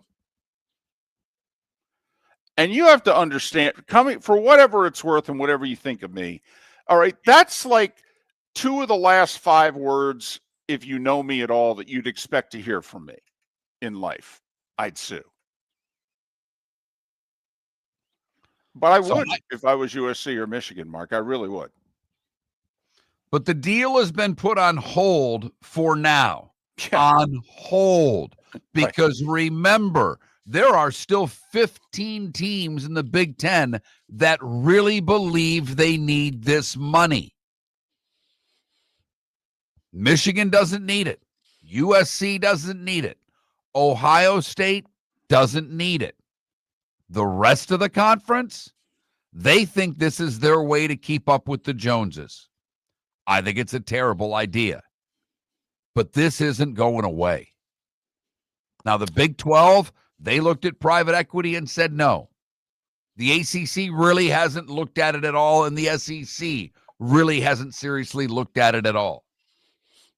But Petitti wants this. And typically when you're running a conference or a league, you get what you want. I mean, we have to look at Petitti and Sankey the same way, or damn near the same way we look at Goodell and Manford and Silver and Bettman. I mean, they're running huge corporations. And the guy running the corporation known as the Big Ten wants private equity. But Tony Petitti did say publicly, he said we could never go forward with a deal like this without it being unanimous, which I happen to agree with that line of reasoning. This would be a major step. You're selling off part of the conference. And yeah, you need to all be in lockstep on this move. Never mind that 2 of your big 3 or big 4, if not all 3 of your big 3 or big 4 are against it. I don't see how that's a good long-term survival technique. I don't. Miller and Moulton. Pelican Roofing of Florida. Text line is always open. 21,000 is the number. David uttered the words, I'd sue. That's something he doesn't ever say. Texter. Other things David Moulton doesn't say. I'm not in the mood for fast food today. It's true. By the way, the other 3 words, if there are 5 words that I'd never say, I'd sue, I'm not hungry. Right. Those are the 5 words you're most likely never to hear from me on or off Miller and Moulton. If you're hungry for more NFL talk, Pat Kirwan coming up in about 8 minutes' time. We'll look back at the week in the National Football League, gets Pat's perspective on some strange games to me. The Chargers not showing up, I still can't get over how badly they were whooped by Jacksonville. The Chiefs, they're out right now. The Ravens, they're out right now. The Lions, they're out right now. Which of them will be in when it's all said and done? We'll ask that and many other questions of Pat Kirwan. He's next. Miller and Moulton, millerandmoulton.com. Your roof is your home's first line of defense. At Pelican Roofing of Florida, Ronnie John and their team bring years of experience to protect what matters most, your family and your business. From residential repairs to large-scale commercial roofing, we deliver honest work, fair pricing, and quality you can trust. An upgrade on your roof can lower your insurance costs. Don't wait for a leak to turn into a disaster. Call the experts at Pelican Roofing today. 1-866-9-PELICAN. That's 1-866-9-PELICAN. Online at PelicanRoofingCompany.com. CCC 1332512. Cape Coral Police Department is growing, and they want you to be a part of it. They're hiring new officers. Starting pay is between $74,000 and $90,000, depending on your experience. And with a $10,000 hiring bonus, you could be making $100,000. Enjoy paid holidays, off-duty details, plenty of OT opportunities. They're also hiring dispatchers and professional staff. So go to capecops.com. capecops.com. Be brave, be best, be Cape. Football season is back, and celebrate your game day with Jimmy the Beef Guy. We're talking tender, juicy Chicago beef sandwiches. Whether your party's for 10, 100, or 200, bring game day to your house with Jimmy the Beef Guy. The catering packages come with the beef, the gravy, the peppers, the bread, everything you need. 2 convenient locations, Fort Myers and Bonita Springs. Skip the ordinary and bring the beef. Jimmy the Beef Guy, Chicago flavor, Southwest Florida style. Call today or visit jimmythebeefguy.com. Tell him Miller and Moulton The sent you. 2025 Industry Appreciation Awards in Fort Myers have wrapped up, but the celebration of business excellence continues, hosted by the Lee County Economic Development Office, Horizon Council, and Horizon Foundation. This annual event honors the innovators, job creators, and community builders driving the region forward. Visit industryappreciationawards.com to see this year's winners and learn how local businesses are shaping a stronger, more resilient economy for Lee County, building a better community through business, sports, and tourism. Honey, you want to come out? I haven't seen you since Glass Doctor installed our custom shower enclosure. No thanks. Well, you can't keep eating breakfast in the shower, and laminating your magazines is getting expensive. You remember we have guests coming over tonight, right? Oh, I'm sure they'd love to see the shower. It's our neighbors, and I highly doubt they want to be hanging out in our bathroom. The shower's so good, you'll never want to leave. Visit glassdoctor.com today and schedule an appointment online. Mark Miller for Sleep Treatment Direct. They are helping me with sleep apnea. And by helping me, I mean curing me. No more CPAP machine, no more snoring, no more tossing, no more waking up exhausted. Their expert team got me the right treatment, fast and hassle-free. If you want to feel energized and get rid of your snoring, call Sleep Treatment Direct today. 444-1741. That's 239-444-1741. Sleep Treatment Direct. Sleep safe and sound. This is Miller and Moulton.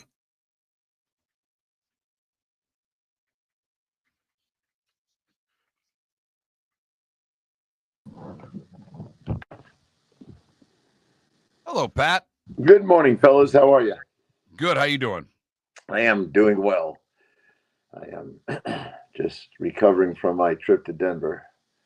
That was an interest. I got a chance really to stand literally on the Kansas City bench for most of the game, and it was just kind of revealing what's going on and how shaky they might be right now. But it reminded me of the old days, Mark, because I watched the defensive line.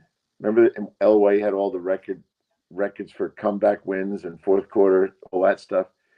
They could not rush the passer in the fourth quarter. At altitude, they were gassed.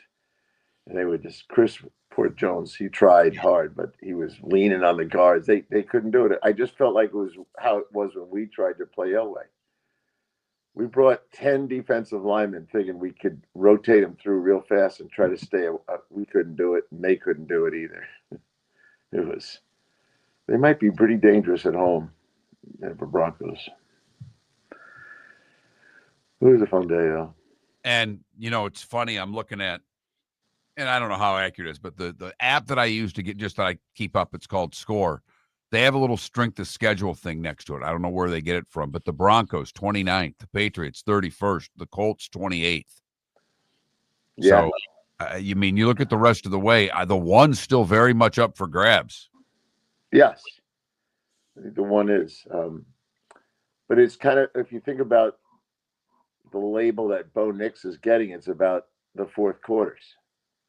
And it's about, they're kind of flimsy early on, and then he gets going.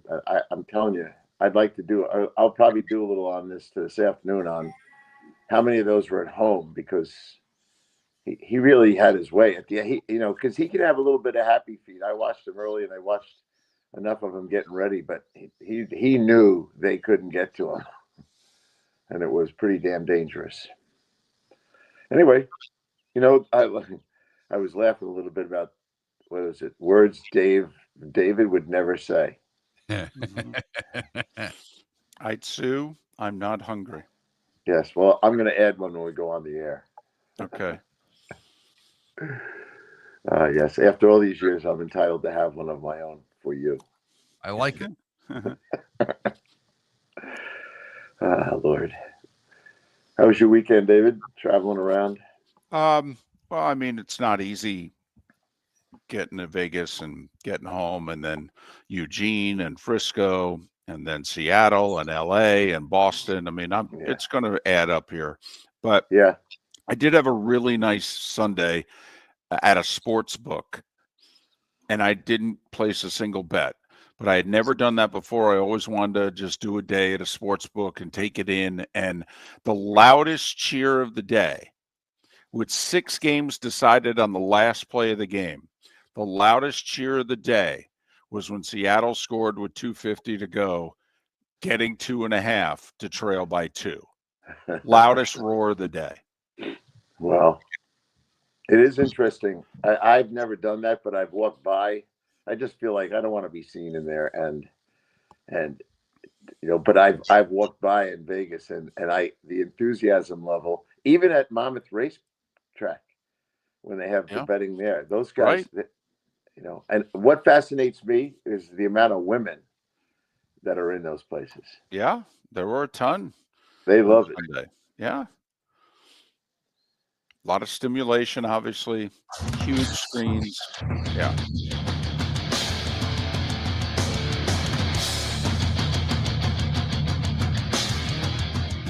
You're listening to Miller and Moulton, coming at you from the Floor Meister Studios. Floor Meisters, keeping it real. And now, here's Mark Miller and David Moulton.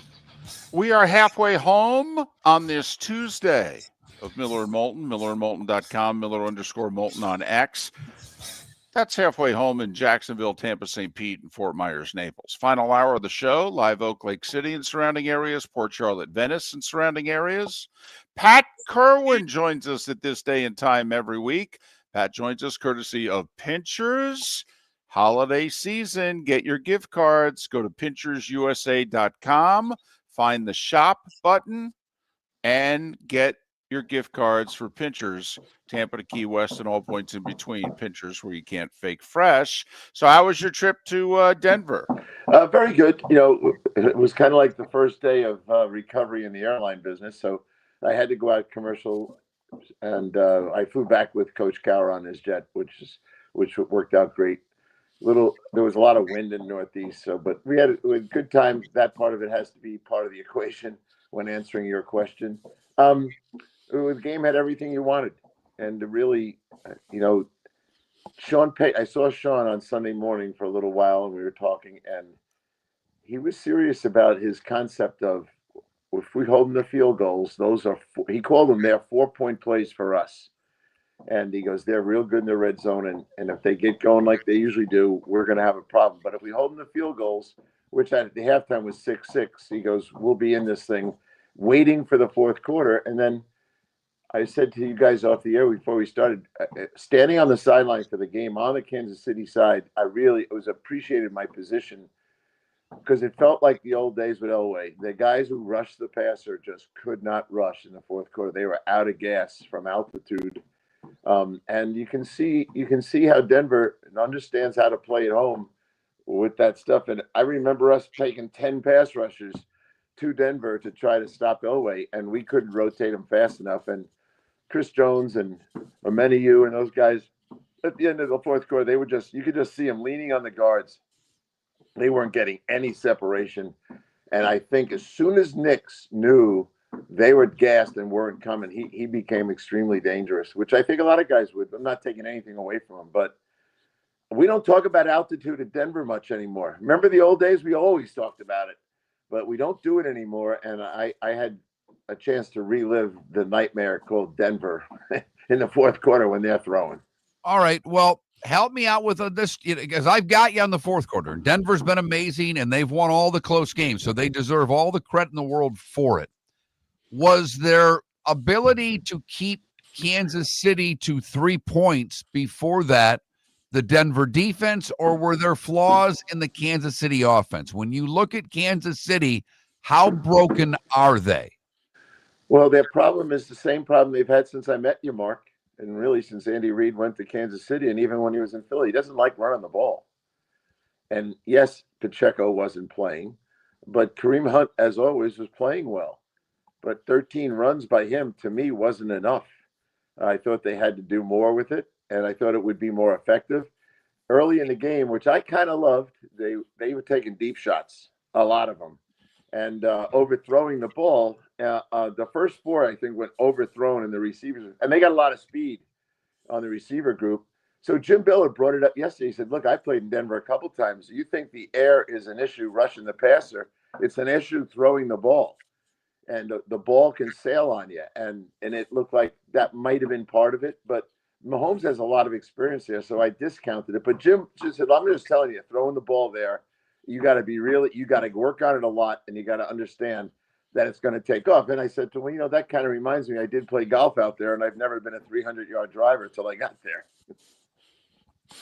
I'll tell you what, though, Denver played them man-to-man basically the whole game. Yep. And the observation that I had was Kansas City threw 10 deep balls because their thought was, A, we might complete a couple of these, which they did. B, we might get a couple of big PIs, which they did. And I'm guessing that's how Denver's going to play Kansas City in Arrowhead and maybe again in the playoffs. That's a, live by the sword, die by the sword play, Pat. I mean, like you talked about in the first quarter, Worthy was open first series of the game for a touchdown. Yep. Mahomes overthrew him. I mean, so, I give Denver credit. There are not many teams that could take that approach against the Chiefs, but it's a dangerous approach. Wouldn't you agree? I totally agree with you, and I think it'll be different. The results will be different at Kansas City. I was about to say at sea level, but I think that it was the right way to play it up there. I don't know that they would continue to do that, but I think there's other things they left on the table, to Mark's point. They left the running game on the table, which is predictable, and they really didn't go towards Kelsey in the first half at all. In the second half, he started wearing them out with the short stuff and little V-in routes and all that business. They had a misread on one, which turned into an interception. Mahomes thought he was, and everyone likes to say it. I say it all the time, that those two are wired together. They understand each other. That's why they run all those option routes. But the one time Kelsey took it inside, and I know Mahomes thought for sure he's going to run an out route, and he threw it right to the DB. So if you're in the option route principle, you can have those even with two guys that know each other that well. So again, they got to clean that up a little bit. But when they started going to him, when they got on that same page in the third quarter, it was very effective. Hey, look, we talked about the Bucs being all banged up all year, but they were banged up offensively. And it was the O-line, and it was the running back, and it was the wide receiver. They put up 32 against Buffalo, and it wasn't close to enough. What's going on with Tampa Bay's defense, Pat? Well, they are, if you just look at it from the other side of what was being done to them, it's easy to have a sound fundamental defense, and then all of a sudden you run into Josh Allen, who decides after the embarrassing loss last week, I'm going to be at home. They're brutally tough at home. I just think Josh Allen, we could call it 6 touchdowns if you want to look at it from that perspective. That guy he can break down any defense, because if you start spying him, you're surrendering someone in coverage. And he can run past and over people. So I do think in the case of this game, Mark, I hear you loud and clear on what's going on maybe long-term with them. But I think when you're playing Josh Allen, there's really no defense if he's on his game that's structurally sound, because he's unsound, and you find yourself short all the time. Pat, if I could just go back and go big picture. Yep. Like everybody knows I'm a Giants fan. The Giants had a really nice decade, the 80s and 1990. But midway through the 91 season, I said, oh, wow, they got old. They're old. And once you get old, it's it. It's over. You ain't getting younger. When you're looking at the Chiefs, do they still look like the Chiefs, if you know what I mean? Or are you looking at them now and going, yeah, they're not the same team in the last 7 years? They are old. And again, the opportunity I had to be right behind the bench. I think the way I'd answer your question is that the defensive line is not young. Chris Jones was the big play guy in the postseason. not so much in the regular season. He's not the same guy. And they looked old to me on defense, which is a run group, right? You got to really fly to the ball. And up front, I would say that they have some age. They definitely have some age in the offensive line. And where they're not old in the offensive line, they're not very good. Or they're young. I'm telling you, in retrospect, if I was there and fighting for personnel decisions, I would have gotten rid of the right tackle no matter what his contract said probably 2 years ago. He's so afraid to line up legitimately on the line of scrimmage because he knows he's going to get beat when he does. He's constantly in trouble. And when he gets whistled, the next 2 or 3 plays, he lines up where he's supposed to be, and then they call him for holding. They could have called him for holding 8 or 10 times. The Eagles, defensively, now they've turned into a team that, well, I mean, they were a good defense, but I don't know if it's just Phillips. I don't know if it's at this point Fangio's defenses get better. They completely shut Detroit down. Yeah, I know it was windy, blah, blah, blah. They couldn't run it. They couldn't throw it. The Eagles right now, I love what the Rams are doing and the physicality of that Rams-Seahawks game, but we have to stop and pause at what Philadelphia's defense is doing right now, don't we, Pat? Yes. Well, I think you said a couple of things that I'm totally going to agree with. His defense does get better as the year goes on. I don't know if the big tackles come in shape. I think there's always rumors that they're not, and he's got to work them into shape. But they're a force. They've been a force in November and December before, and they look to me like they're going to be that.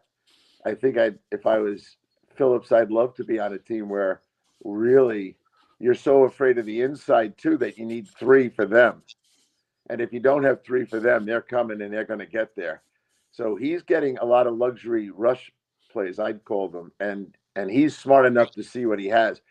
And you go back to the days when we liked the Dolphin defense, and they had Christian Wilkins in there along with Raekwon. Was it Raekwon, the other guy? The 2 major size guys, and they had a big inside push.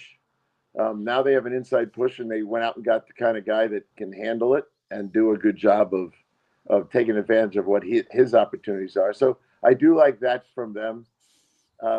I think they have to be even better now. Maybe this is where we have a little disagreement. I think they have to be better now than they were for the Super Bowl because I don't think the offense is anywhere near what it was, starting with Saquon in the run game and the offensive line. Now Lane Johnson's out. 2 things about Lane Johnson.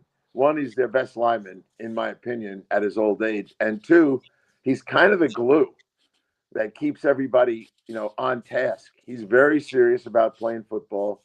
He's had his own issues in life, but he is, I think, without him on the field, it might go astray a little bit in the offensive line. Don't you have to, and we've got less than a minute, don't you have to agree with the observation that going from Kellen Moore to the current offensive coordinator is hurting them? Yes. And I don't know, yes, the answer is yes to that question. They've dealt with this so many times before, David, right? Right. But it hasn't always worked. It's been hit or miss when they've had to make changes.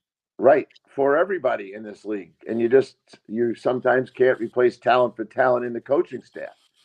And I do think that, and it's kind of funny that it's Kellen Moore we're talking about, who's had his own level of criticism throughout his career.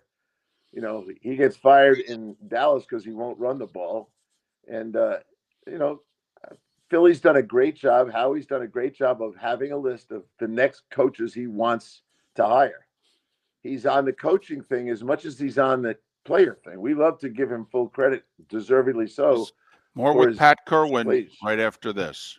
Your roof is your home's first line of defense. At Pelican Roofing of Florida, Ronnie John and their team bring years of experience to protect what matters most, your family and your business. From residential repairs to large-scale commercial roofing, we deliver honest work, fair pricing, and quality you can trust. An upgrade on your roof can lower your insurance costs. Don't wait for a leak to turn into a disaster. Call the experts at Pelican Roofing today. 1-866-9-PELICAN. That's 1-866-9-PELICAN. Online at pelicanroofingcompany.com. CCC 1332512. This year during Thanksgiving week, Fort Myers takes the national stage, hosting not one but two elite women's college basketball tournaments, the Fort Myers Tip-Off and Coconut Hoops, both featuring Power 4 teams and nationally ranked programs. Few places in the country can showcase this level of talent. We're proud that Fort Myers is one of them. Don't miss your chance. For tickets, go to visitfortmyers.com/basketball.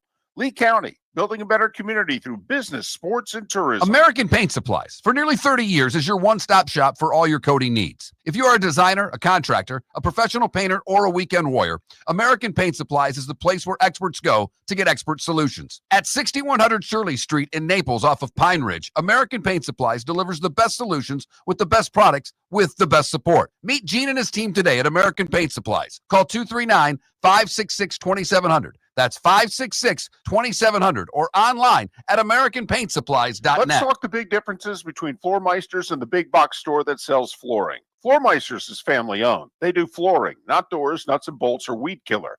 They specialize in it. They know it. Floor Meisters backs their installer, so if there's ever an issue, good chance the boss, TJ, will come out and make it right. Floor Meisters prices beat the box stores every day of the week. When you think flooring, think Floor Meisters in Naples. FloorMeisters.com. Real people, real prices, real quality selection. The Floor Meisters, just keeping it real. This is Miller and Moulton.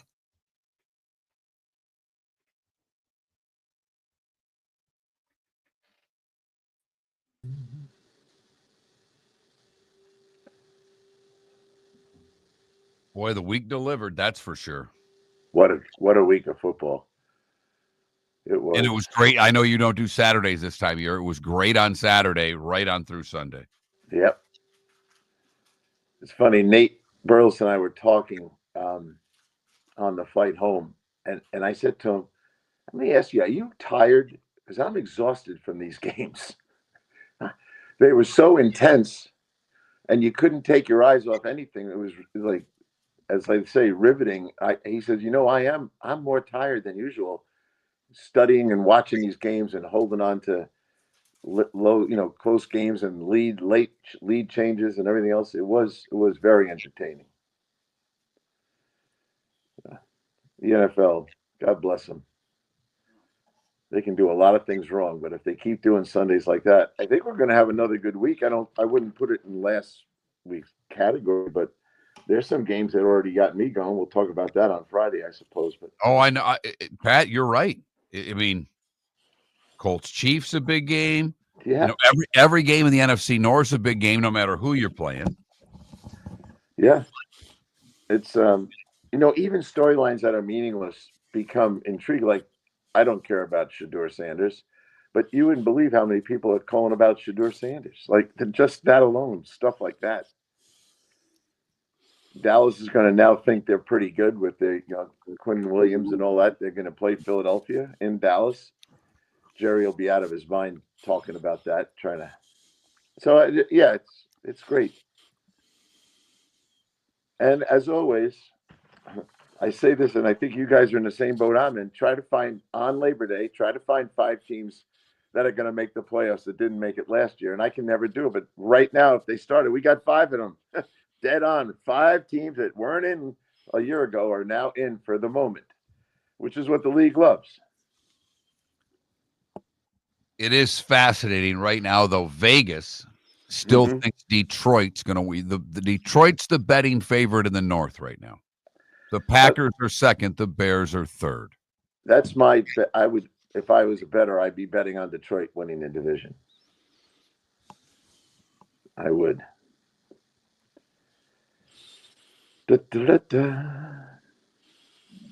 I'm just going to throw this out there. It may be me overanalyzing a 3-car funeral again, but the Bears fall behind. They get the huge kickoff return, which puts them damn near in field goal range. They're right on the edge before they snap the ball once. They did not throw a pass. They handed it off 3 times. The game was on the line. They were borderline in field goal range. He had already missed a 45-yard field goal. And Ben Johnson handed the ball off 3 times, got his 7 yards, and kicked the field goal. I just find it interesting. He did not put the ball in Caleb Williams' hands when the game was on the line. Yeah, well, no one knows Caleb better than him. Right. And I just find that interesting. Yep. Well, I think what I'll respond to the interesting word. What it tells me on the interesting level is he can't win the big game with that kid yet. Because there's going to be games where he's going to have to throw, and he won't have the luxury of doing what he just did. And the kid, I don't know that he can do it. It's a lot to ask him. I mean, last year he was a disaster. He's significantly improving. Significantly, yes. But he's not ready for, and most of them never are ready early. You know, it's a miracle, like the kid over in the Daniels in Washington last year, all the way to the championship game. He was a different guy then, and he's hurt now. But not many guys are like that.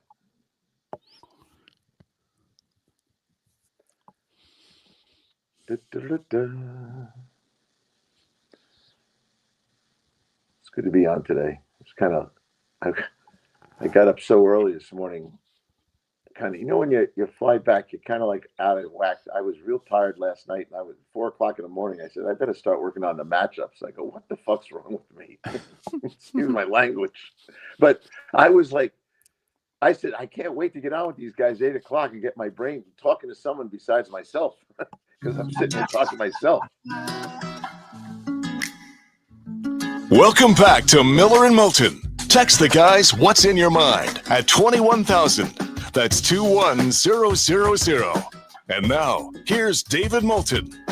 Our remaining moments with Pat Kirwan of NFL Radio's Moving the Chains and CBS's NFL Today show. Pat's weekly appearances are brought to you courtesy of Pinchers. Tampa to Key West, all points in between. Pinchers, where you can't fake fresh. All right, quickly, you teased our Twitch and YouTube audience before your appearance. It's been determined on this show the 5 words that you'll never hear me say. I'd sue, I'm not hungry. You said there's a 6th word. What is it? Well, it's 5 words. And this is it. As you were describing the things you'd never say, I know this fits the bill, and Mark and I know better than to use them. And it is this. Hi, my name is Dave. You'd never say that. And every time I've called you Dave, the only person, apparently me and your mom, call you Dave, but I can't break the habit of it. And I was thinking, I respond verbally to Pat, PK, Patrick, Patty, you name it. I just respond. I'm like a dog that has 6 or 7 names. But when I say Dave, and in the first few years we were friends, it was like, no, it's David. And I'm going, okay. I know me. I'm a coach. If I break into a nickname, I won't change. Hi. As I heard you talking about eating and everything, I'm going, hi, my name is Dave. No. And I will back it. Mom doesn't like it either. Mom likes David. I do know that for a fact. I've worked with him long enough. What the hell happened between the Jags and the Chargers? Of all of the results, look, I'm wrong a lot. I get it. But after the way they blew the game against Houston, I had no faith in the Jags. I had lost faith in Trevor Lawrence. And they come out and look fantastic in that game. What happened? Well, I don't trust the Jaguars to continue to play like that. On a simplistic level, I'll just go to the other side and say the Chargers were last week's Buffalo Bills in Miami, which I think, Mark, you asked me the same question. Where were they? They didn't show up. You know, so it's hard to explain, but I do think teams either are overconfident or they have they get fooled once in a while. And Jacksonville, to me, will not be able to play well enough to make it. They're sitting in the 7th seed. I don't think they'll hold on to the spot. I bet you I could get both of you to agree that they will not make it. Well, we were on board with that last week. We were even on board with it 2 weeks ago. But now the math is getting significantly harder for the Chiefs. They're a game behind, and Jacksonville owns the tiebreaker and will own the tiebreaker no matter what. And Jacksonville's schedule is significantly softer than Kansas City's. We think Kansas City has to get to 10. because of tiebreakers. They lose them all to everybody they're chasing. And you look at their schedule, Pat, 5-2 will be very challenging. Yes. So how about some odd, and I don't discuss this very often because I don't look at it that way, but after you said that, why can't Houston catch Jacksonville? And why can't Pittsburgh, when they lose the division lead to Baltimore, fall down and knock out Jacksonville? That's the one, Pat. As we kind of went through it yesterday, when I threw that at David, he went, ooh, that's one I didn't give as much thought, because I will say Houston has a far more difficult schedule than even Kansas City the rest of the way. But Pittsburgh having the right 10 versus Jacksonville's 10 would be interesting to me of how a tiebreaker would fall together if the Ravens do indeed catch them by the end of the season.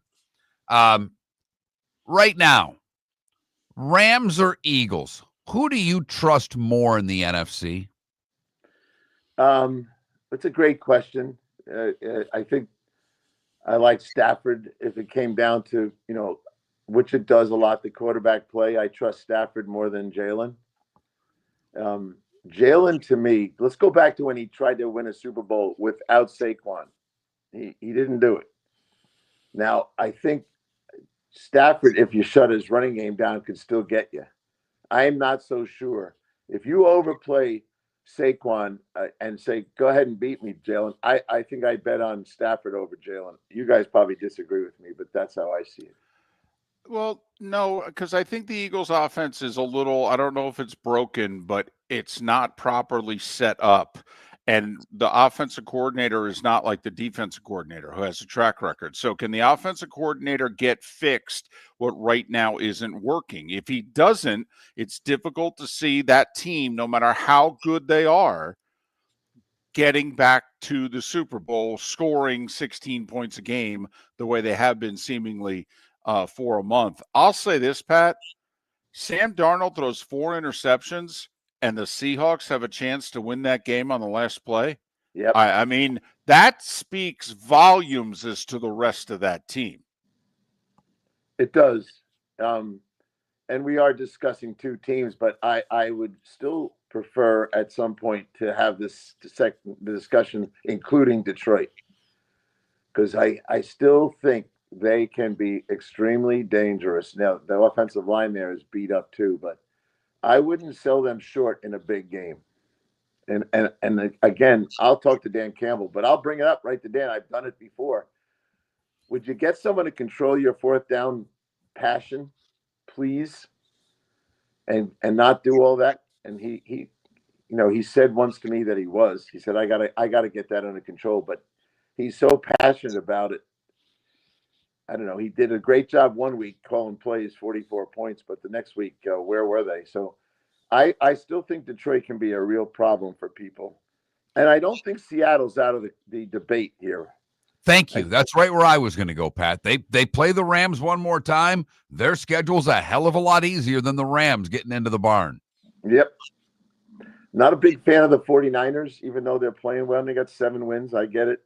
I just think they're beat up. And if you can clog up McCaffrey, you probably got a really good chance. But I think Seattle, it's almost the way you said it, David, that they were in a chance to win the game with 4 interceptions kind of scares you, because what if he only throws 1? What are they going to do to the Rams if he doesn't throw 4 interceptions? Carolina's still got 2 games left with Tampa. Are you buying anything of what the Panthers are doing right now, or is it just a matter that they've beaten some bad teams? I know they lost to the Saints. That could kill them in the end. And they have the Falcons number. But when you look at the Panthers, are you going, hey, there's a little more there than we think, or is it just no? Well, I would have answered.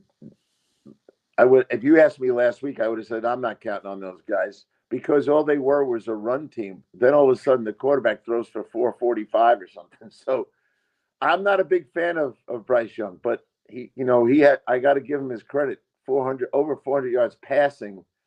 And Rico and the boys didn't get their normal running stuff. So do they have, and I'm asking as a question, do they have a second way to get you now? I'm not so sure, but that rookie receiver And I remember you guys telling me about him from your college work last year, the McMillan kid. He looks elite at times. Carolina with a chance to show that they're for real Monday night. They're in San Francisco against the Niners. They win that because the Bucs are likely to lose to the Rams this week. They win that, they'd be in first. And remember, that loss to the Saints is going to put them behind in the tiebreaker scenario, even if they split with the Bucs. So, Carolina's got to make up a game somewhere. They have a chance Monday night. We got about 60 seconds left. Anything that you came into today wanting to say that you haven't said? Yeah. Let me just look at one or two games here. 60 seconds. Yeah, we talked about the Chicago Bears. If you listen to Jim Miller, he thinks they've passed the threshold of being respectable and good. He thinks they're going to make it. I don't. How about you guys? They're the 3 seed right now. Does that hold up? I don't think so. I think Detroit still wins the division. Yeah. David? I think it comes down to Bears or Niners for the final wild card. Okay, with 20 seconds left, Sirianni and his fourth down call. 5 seconds. I give a thumbs down to Sirianni's fourth down decisions. Miller He's and Moulton. Kirwan. We're Bill and Moulton. Let's talk the big difference between Floormeisters and the big box store that sells flooring. Floormeisters is family owned. They do flooring, not doors, nuts and bolts, or weed killer. They specialize in it. They know it. Floormeisters backs their installer. So if there's ever an issue, good chance the boss, TJ, will come out and make it right. Floormeisters prices beat the box stores every day of the week. When you think flooring, think Floormeisters in Naples. Floormeisters.com. Real people, real prices, real quality selection. The Floormeisters, just keeping it real. American Paint Supplies, for nearly 30 years, is your one-stop shop for all your coating needs. If you are a designer, a contractor, a professional painter, or a weekend warrior, American Paint Supplies is the place where experts go to get expert solutions. At 6100 Shirley Street in Naples off of Pine Ridge, American Paint Supplies delivers the best solutions with the best products with the best support. Meet Gene and his team today at American Paint Supplies. Call 239-566-2700. That's 566-2700 or online at AmericanPaintSupplies.net. The Cape Coral Police Department is growing and they want you to be a part of it. They're hiring new officers. Starting pay is between $74,000 and $90,000 depending on your experience. And with a $10,000 hiring bonus, you could be making $100,000. Enjoy paid holidays, off-duty details, plenty of OT opportunities. They're also hiring dispatchers and professional staff. So go to CapeCops.com. CapeCops.com. Be brave, be best, be Cape. Your roof is your home's first line of defense. At Pelican Roofing of Florida, Ronnie John and their team bring years of experience to protect what matters most, your family and your business. From residential repairs to large-scale commercial roofing, we deliver honest work, fair pricing, and quality you can trust. An upgrade on your roof can lower your insurance costs. Don't wait for a leak to turn into a disaster. Call the experts at Pelican Roofing today. 1-866-9-PELICAN. That's 1-866-9-PELICAN. Online at PelicanRoofingCompany.com. CCC 13325. This is Miller and Moulton.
Yeah, left to I know you didn't ask me, but I think there's a world where the conferences cease to exist anymore,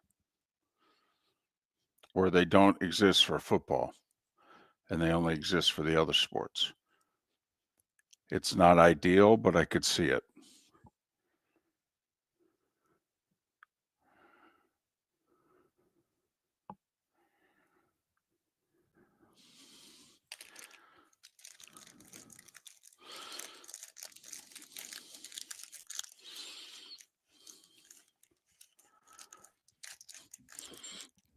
Joe, I don't know if Mark agrees. I could see 30, 40, 48 schools forming their own football venture in which they say, not for the other sports. For the other sports, we're still in the Big Ten and the SEC and what have you. But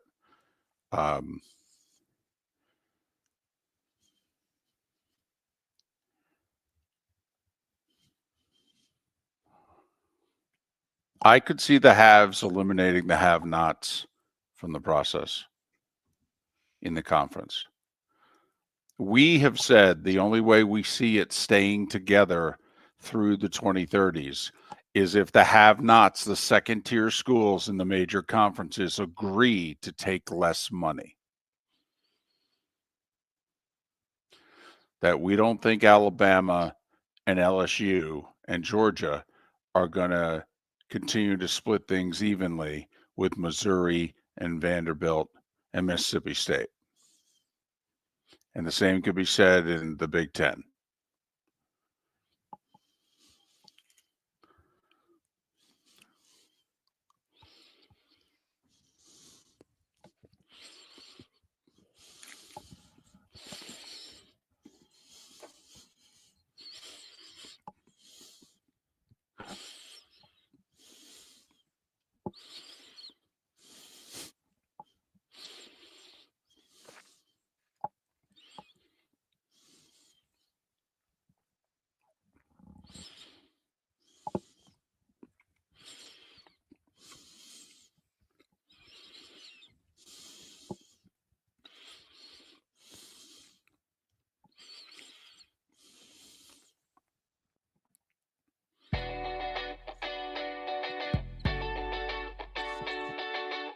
You're listening to Miller and Moulton.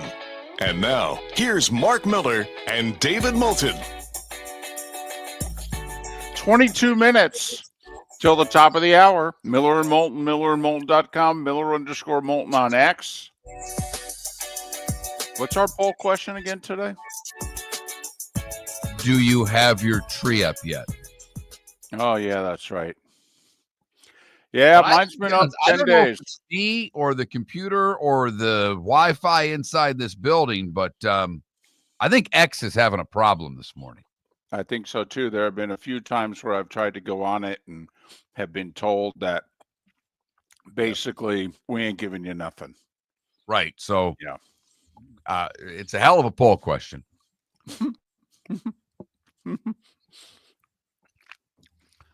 You know, I know you don't care much, but I do think it's funny how fans are.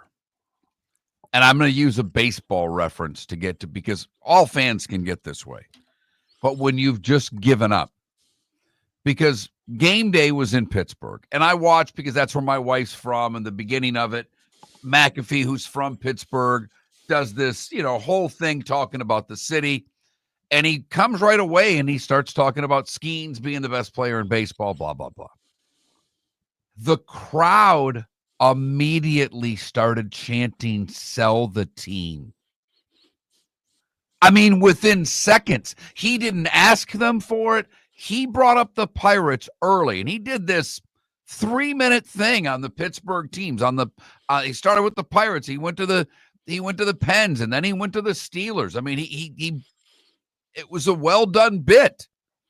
But when he brought the Pirates up, the crowd, without hesitation, it wasn't a third of the crowd. It was all of the crowd chanting, "Sell the team."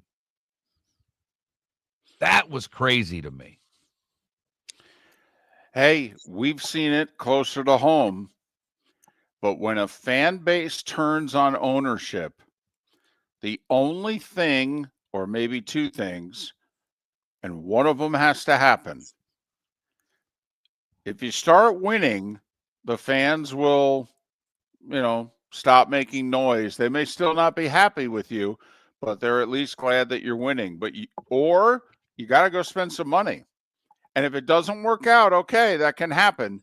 But in professional sports, when the fan base is angry at you, we just had a situation in Dallas where for 9 months, the fan base was like, you got to fire the GM. We ain't going to support this team like you want us to support the team unless you fire the guy who traded Luka. Now, they seem to be ignoring the fact that it seems as if that order came from high above, and Nico Harrison took the fall and got fired 9 months later. Can't wait till the day that comes that he talks. You don't think when he lands somewhere else and he gets a job that when he gives his first sit-down interview, he says, I find it funny they fired me for doing exactly what they told me to do. All right. Can I just ask you a question on that? There's no way he trades Luka without permission to trade Luka. Correct. But are we sure it was the owner's idea and not the GM who said, hey, I mean, you hire a GM to be your basketball guy. You really think the owner said, get rid of my superstar? Or do you think the GM said, I think we should get rid of it, and he supported it? I think that the GM went to the ownership and said, we're going to have to give this guy a max contract. And the new ownership saw how much that is and said, I ain't paying anybody that kind of money. Okay, besides, you're the one telling me he's fat and out of shape and can't play defense worth a lick. And Nico goes, yeah, but he's our best player, and it's the guy that they buy all the jerseys of, and he's in his mid-20s. And I think the new ownership said, I ain't giving him a max contract. And at which point Nico went to plan B and said, well, I can work a trade and we can put our team together this way. That's what I think happened. Okay. But you're right. He ended up falling on the sword and he was gassed. But we saw it in Tampa with the Glazer family. I mean, listen, if they didn't go out and get Tom Brady, okay, who immediately turned them into winners, I mean, the fan base had told the Glazers for half a decade, we're done with you. Done. You drafted Jameis. Okay, you even brought in, no risk it, no biscuit. He went 7-9. I mean, the fan base was like, we don't think you're serious. We don't like the way you're running this team. What'd you talk about? 20-something year waiting list. They went through it in 2. Right. For tickets. Right. Then they signed Brady. Huh. Do you think Stephen Ross is paying attention to any of this? Because the fan base in Miami does not want this head coach at all. Well, Pat's talked about it. Right. He does, but Pat's talked about it. This is where, right about now, right, season ticket renewals go out. Don't you think for the next 4 weeks they ain't going to be getting and you've worked in this. Granted, it was minor league hockey, but season ticket renewals are season ticket renewals. You know the pace that they come in. You know the percentage of renewals and what they should be. And when the pace is too slow and the percentage is too low, you got problems. David, so much so that I used to, and this is the minor league level, I would get so panicked that it was every day. How many did we get today? Because I knew the number we needed to be at. Because typically in the sport I worked, you lost 20, 25% of your season ticket base every year. That's a hard number to make up. Every 4 or 5 years, you're running through your entire season ticket base. College football's going through this right now for a different reason. Because they're pricing so many people out. Read an article yesterday about Florida State and Florida fans that just don't know if they can afford it anymore. Right. Because of not just the ticket cost, but what you have to pay in order to be a booster in a certain section. And, Doak, with all the renovations, they went down. Their capacity went down substantially. And it's the commitment everywhere. Not only are they asking more of you for the seats, they're asking you to give a certain amount of money so you even have the right to purchase the seats. The hotels, they know they got 7 home games a year. Okay, it's minimum stays, some 2 days, some 3-day stays, and it's not like they're charging $169 a night for those stays. So, yeah, to be a season ticket holder, it's a lot of money. This could be fascinating in Miami, though, Mark, because you have to believe that the season ticket renewal rate is going to be bad. Yet, what are the Dolphins poised to do right now? Start winning. They've won 2 in a row. The schedule is soft. I mean, right now, if I put the over under, what are the Dolphins at, 4? Yes. The Dolphins have 6 games left or 7? The Dolphins have 6 games left. They are 4-7. Correct. Okay. I'll give you the over under right now at 2.5. How many wins do the Dolphins get the rest of the way? Because if you go over, that means 7-10. And I don't know if I'd go over. Okay. I'd go over. That's a minimum of 7 now that the Dolphins are going to end up with. This owner has already said publicly he does not want to fire the coach. If they finish the year going from 2-7 to 7-10, do the math. That's a 5-3 finish. How many coaches get fired finishing 5-3? He finished 6-3 last year. He's already said, I don't want to fire the coach. But the business people, like Pat talked about, the business people kept coming down the hall with the Jets going, we're losing millions of dollars because you won't fire the coach. Millions of dollars. And you wonder, is Stephen Ross going to side with the football part of him wants to keep Mike McDaniel? We think he's wrong, but that he has said that. He wants to keep him. The business people are going to be running down the hall going, you do know we're losing $15 million by keeping this guy. And I guess it's probably twofold now at the top levels. Are you losing any suite holders? And how much does that factor in with how many season ticket holders you lose? Right. Because the big money is more than likely staying. That's a corporate thing. They don't necessarily care about the wins and losses the way that the average fan does. But I'll just here. Do you consider me an average fan or not really? I mean, it's tough to consider you an average fan because you and I don't buy tickets to games. I wanted to for 2 years. I wanted to buy Dolphin season tickets. Now, I don't know how many games I would have gone to. I might not have gone to one because of my work schedule. But I wanted Dolphin season tickets. A, they were good and exciting. And B, they had a phenomenal home schedule. Phenomenal. But I wanted good seats. I didn't want upper deck in the sun. I wanted good seats and was willing to pay the fare.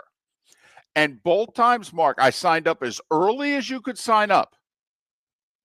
And both times was told, sorry, sold out, you're on a waiting list. 2 years, not 1, 2. Remember how you jumped the gun with Brady and the Bucks? You got in 8 minutes before the word got out that Brady was going to the Bucks. Right. And you got great seats at a good rate, at least for the first year. Yep. Nope. I had club seats. They were fantastic. Right. That's what I'm told. I sold all of them. Didn't go to one game. Right. And I was probably going to do the same. Well, I don't even have an interest. They've been calling and emailing me for 2 years. I'm like, I'm good. Well, do you want lesser seats? No, I don't want any seats at all. I'm good. But the college one interests me because there are so many, there's such a division between the haves and have-nots in college football. that if you're expected to be a have and you've become a have-not, Florida State, Florida, Miami, that's the one thing, and Canes fan knows it. There's a game or two a year that matters to the Canes fan. They don't show up for any of the rest of them. Nope. They're never going to sell a lot of season tickets there. Whereas places like South Carolina sell out all their games. That's the thing. Like Franklin I'll circle this all the way back to where we started the show with Franklin going to Virginia Tech. You know what they do there? They sell out all the time. Nebraska, they sell out. They've sold out for decades at Nebraska. It's a blessing and a curse. But if you're an administration and a coach and a would-be administration and a coach, you look at those places and you go, oh, yeah, I can work there. I could definitely work there. So, what will Lane decide upon? We don't know. It's getting interesting, though, because it got out in the last 24 hours that apparently what we talked about yesterday at this time, that if we were Ole Miss, we'd have a little problem with what he said and how he acted Saturday, and how the fact he hasn't just said, I'm staying. And now Ole Miss wants to know, and they want to know before the Egg Bowl next week. If you're Ole Miss, remember Bo, the famous Bill Frieder, still had what? He was under contract for the rest of the season. They were about to enter the NCAA tournament. Obviously, Bo wasn't enamored with Bill Frieder because he didn't offer him a contract extension. So Frieder signs with Arizona State, but he figures he's going to coach out the year. And Bo replaced him immediately and said, a Michigan man is going to coach a Michigan team. Yeah, well, this is Ole Miss, not Michigan, and I'm letting Lane coach until we're done. Okay. Lane is the guy that gives us the only shot to go. There is no way you put someone else running that team in December and think you can make a run. Now, I don't know if Ole Miss can make a run with Lane, but I'm going to take my chances with him. Okay. So you're not concerned that if he's forced to go public with his decision, and his decision is to leave, that the team will go in the tank in the playoff? Those players are all, for the most part, they're all mercenaries in the transfer pool. I'd run it as far as I could run it. Okay. All right. I mean, when you get rid of Lane, you also get rid of the offensive coordinator, so that's problematic. He's not just the head coach. He calls the plays. But,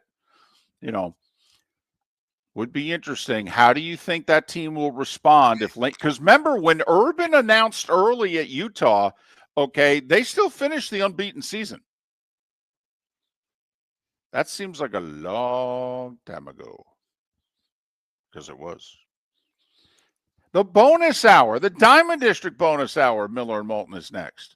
Your roof is your home's first line of defense. At Pelican Roofing of Florida, Ronnie John and their team bring years of experience to protect what matters most, your family and your business. From residential repairs to large-scale commercial roofing, we deliver honest work, fair pricing, and quality you can trust. An upgrade on your roof can lower your insurance costs. Don't wait for a leak to turn into a disaster. Call the experts at Pelican Roofing today. 1-866-9-PELICAN. That's 1-866-9-PELICAN. Online at pelicanroofingcompany.com. CCC 1332512. Let's talk the big differences between Floor Meisters and the big box store that sells flooring. Floor Meisters is family owned. They do flooring, not doors, nuts and bolts, or weed killer. They specialize in it. They know it. Floor Meisters backs their installer. So if there's ever an issue, good chance the boss, TJ, will come out and make it right. Floor Meisters prices beat the box stores every day of the week. When you think flooring, think Floor Meisters in Naples. Floormeisters.com. Real people, real prices, real quality selection. The Floor Meisters, just keeping it real. Mark Miller for Sleep Treatment Direct. They are helping me with sleep apnea. And by helping me, I mean curing me. No more CPAP machine. No more snoring. No more tossing. No more waking up exhausted. Their expert team got me the right treatment, fast and hassle-free. If you want to feel energized and get rid of your snoring, call Sleep Treatment Direct today.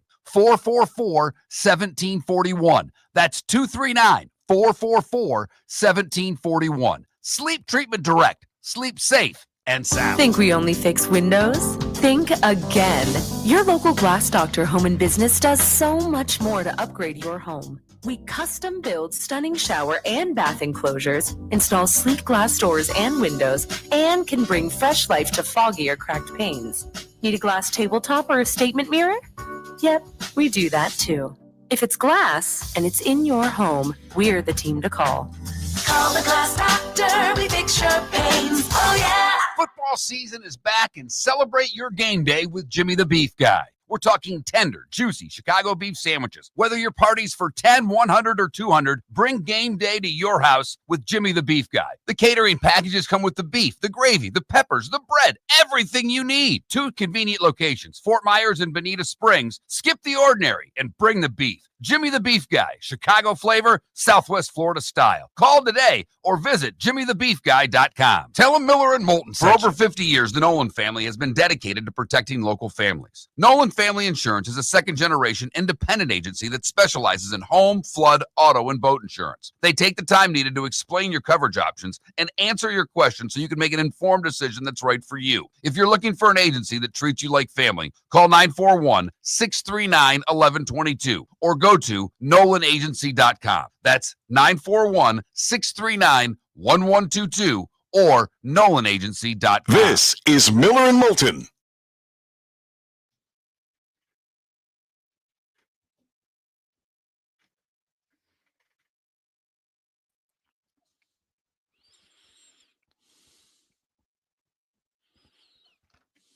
Robes, I didn't even see his MSU rant. I saw one last week that he, ripped on him for being cheaters, but I mean, it's rich for the Michigan guy to call anybody else cheaters, but I am so turned off by Michigan State, it's not even funny. I don't even pay attention to them. This is as bad as it's ever been there. The last time they had a winless season in the Big Ten was like 1958. This is what, 4 straight losing seasons? And forget the whole taking wins away. We're just talking straight up 4 straight losing seasons. Aren't we going like Eisenhower administration? Last time that happened? Yeah, they're a 16.5-point dog at Iowa this week. And they finish with Maryland at home, and Maryland's been dreadful for a month and a half.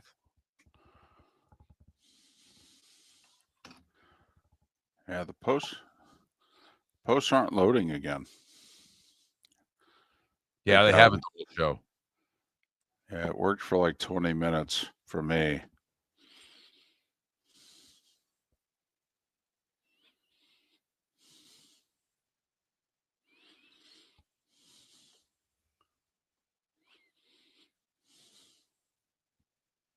Gophers are fun. I mean, you know what? I'm not a PJ Fleck guy, but he's done a pretty good job by them. He takes them to bowl games. He wins 1 game a year he's not supposed to win. At Minnesota, that should be enough.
You're listening to Miller and Moulton, coming at you from the Floor Meister Studios. Floor Meisters, keeping it real. And now, here's Mark Miller and David Moulton.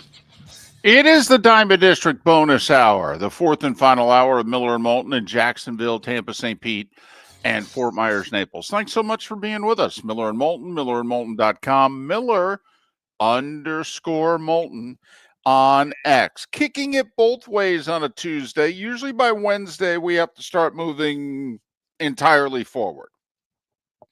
Tuesday can still go back, go forward. A lot of stuff on the table. Cowboys demolition of the Raiders.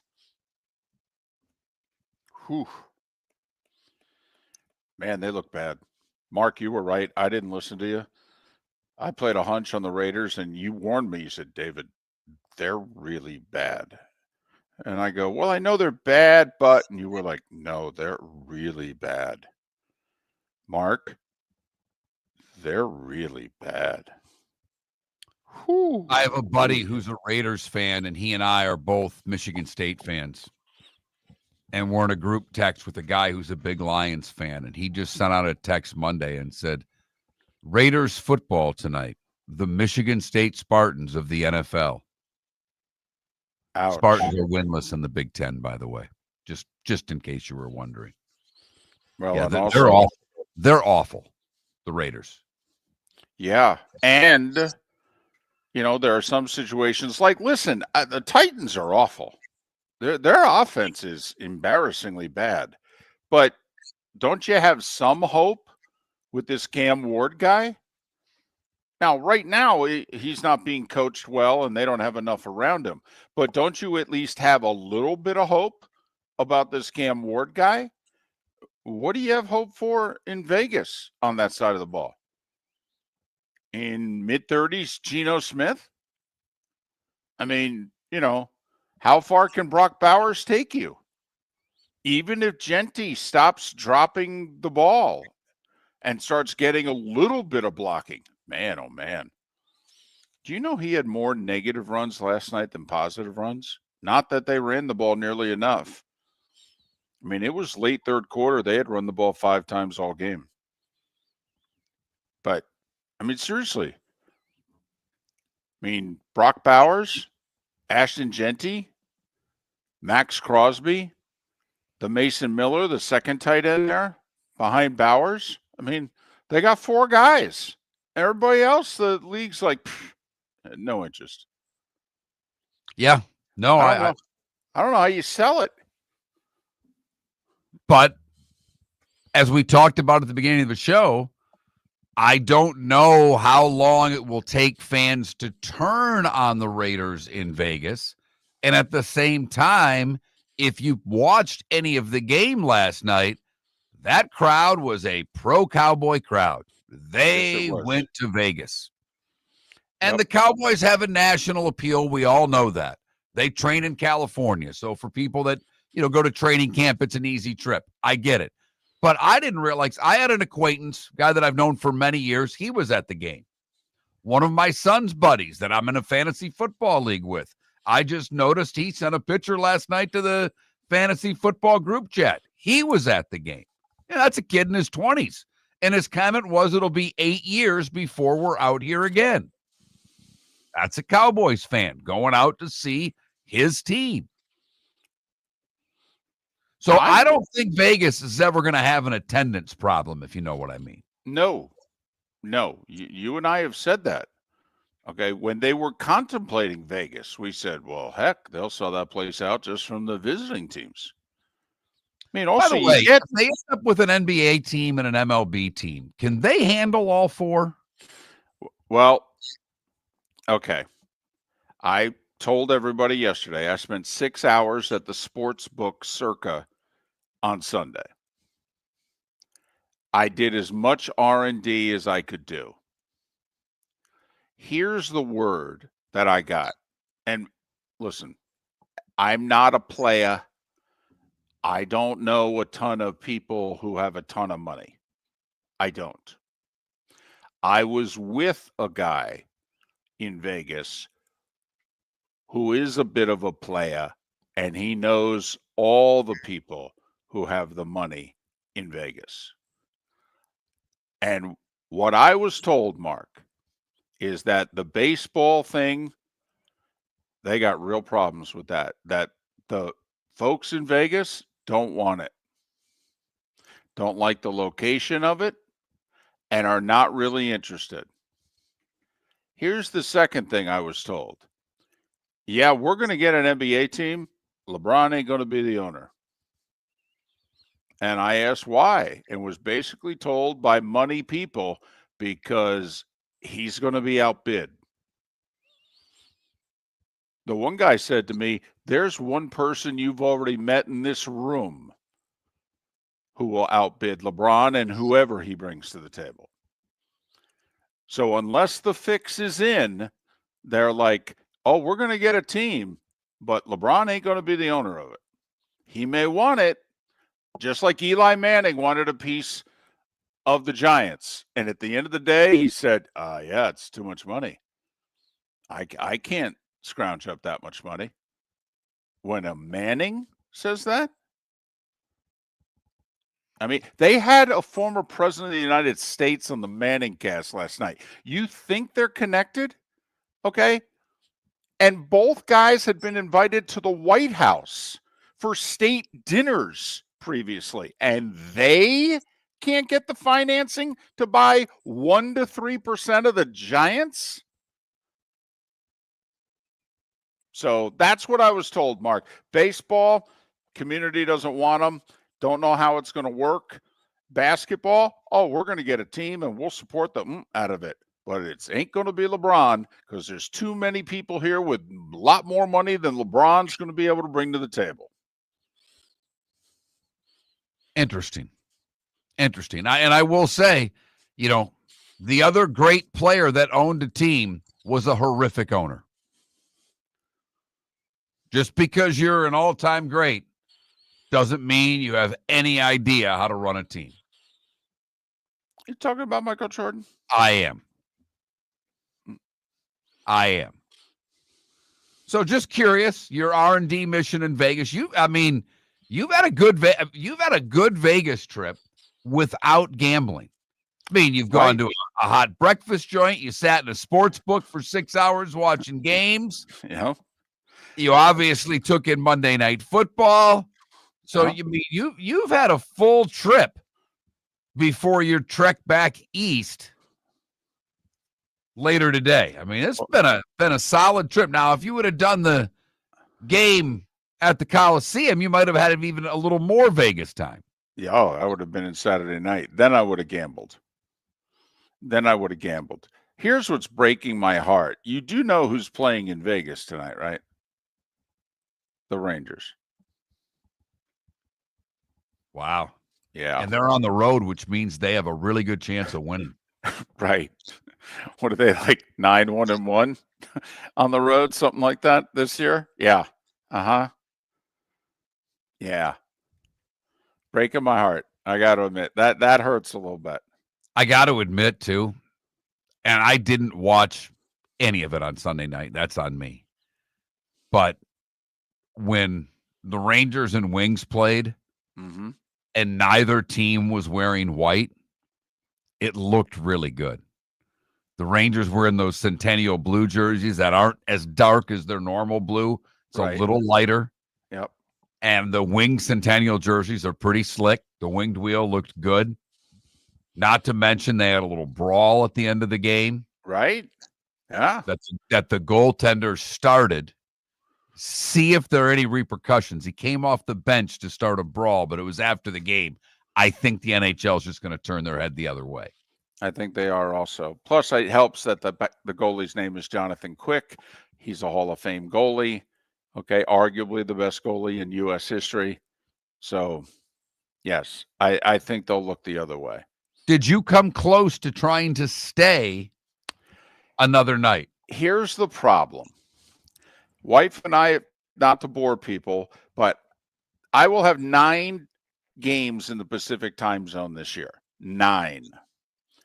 With only one Saturday game and Monday game, both in the Pacific time zone. The problem was, for the longest time this year, the forecasted game for CBS this coming Saturday was Rutgers at Ohio State, not USC at Oregon.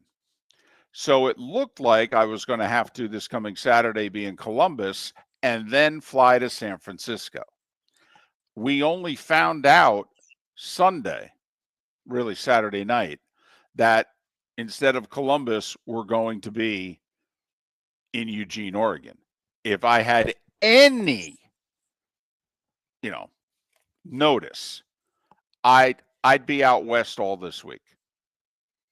And like you just said, I'd be in Vegas tonight to watch the Rangers. I'd be doing the show tomorrow from Vegas. And then, I don't know, I might rent a car and drive to Eugene and just stop along the way and do the show there Thursday. But yes, if I had any notice at all, I would have spent the whole week. Meanwhile, I tried negotiating the Monday before Thanksgiving, San Francisco. I knew all year the Saturday after Thanksgiving was going to be on the West Coast, either Seattle or Los Angeles. So I brought up, well, Thanksgiving week, can I just stay out west? Yeah, that ain't happening. Right. This week would have been doable. Next week, no. It's kind of part of our poll question because David's wife apparently a lot more pro-Thanksgiving than she's let on because the Christmas tree's already up and she bypassed the damn holiday. Not sure why David can't stay out there. All you were going to do is put a couple ornaments on the tree. But we ask, is your tree up? The problem is X doesn't seem to be working. There's some backline channels that are knocking down websites across the world today, and It looks like X is down. David and I have had no communication with that beloved app today. But is your tree up? Your choices were yes or hell no. I'm in the hell no category. And unfortunately, my wife, who waited a week longer than normal, she had the tree up by the 8th. Remember, the 1st was a Saturday. I really thought the tree was going up 11/1. She waited a week. Yeah, that Saturday after Halloween gave her an opportunity. It opened the door. Miller and Moulton, the good, the bad, and the ugly. Today was a day when, and what's on tap? That's 25 minutes away. American Paint Supplies, for nearly 30 years, is your one-stop shop for all your coating needs. If you are a designer, a contractor, a professional painter, or a weekend warrior, American Paint Supplies is the place where experts go to get expert solutions. At 6100 Shirley Street in Naples off of Pine Ridge, American Paint Supplies delivers the best solutions with the best products with the best support. Meet Gene and his team today at American Paint Supplies. Call 239-566-2700. That's 566-2700 or online at AmericanPaintSupplies.net. Got a cracked window or foggy glass? Don't wait for the next storm to make it worse. Your local Glass Doctor Home and Business is just down the road and ready to help. From leaky frames to shattered panes, we've got the tools and the know-how to get your home or business storm ready. With flexible scheduling and our done right promise, you'll be in good hands. So before or after the weather hits, call your neighbors at Glass Doctor. Glass Doctor, Glass Doctor. Call the Glass Doctor. We fix your pains. Oh, yeah. Let's talk the big differences between Floor Meisters and the big box store that sells flooring. Floor Meisters is family owned. They do flooring, not doors, nuts and bolts, or weed killer. They specialize in it. They know it. Floor Meisters backs their installer. So if there's ever an issue, good chance the boss, TJ, will come out and make it right. Floor Meisters prices beat the box stores every day of the week. When you think flooring, think Floor Meisters in Naples. FloorMeisters.com. Real people, real prices, real quality selection. The Floor Meisters, just keeping it real. Your roof is your home's first line of defense. At Pelican Roofing of Florida, Ronnie John and their team bring years of experience to protect what matters most, your family and your business. From residential repairs to large-scale commercial roofing, we deliver honest work, fair pricing, and quality you can trust. An upgrade on your roof can lower your insurance costs. Don't wait for a leak to turn into a disaster. Call the experts at Pelican Roofing today. 1-866-9-PELICAN. That's 1-866-9-PELICAN. Online at PelicanRoofingCompany.com. CCC 13325. This is Miller and Moulton.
Well, I will say, Adam, A-Rod owns the T-Wolves. They're doing just fine. Jeter wasn't an owner with the Marlins. He just ran them horribly. I guess no, he was. He did. Yeah, he was part owner, wasn't he? Yeah, but he wasn't majority owner.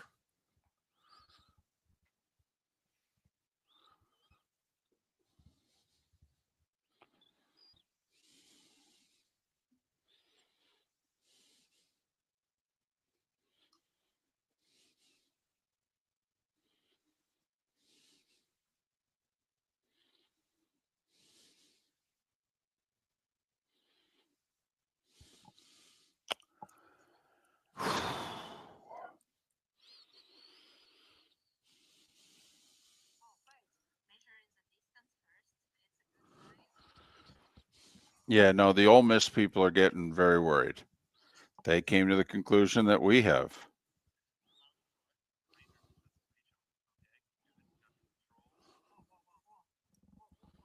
Josh Pate got on lane yesterday.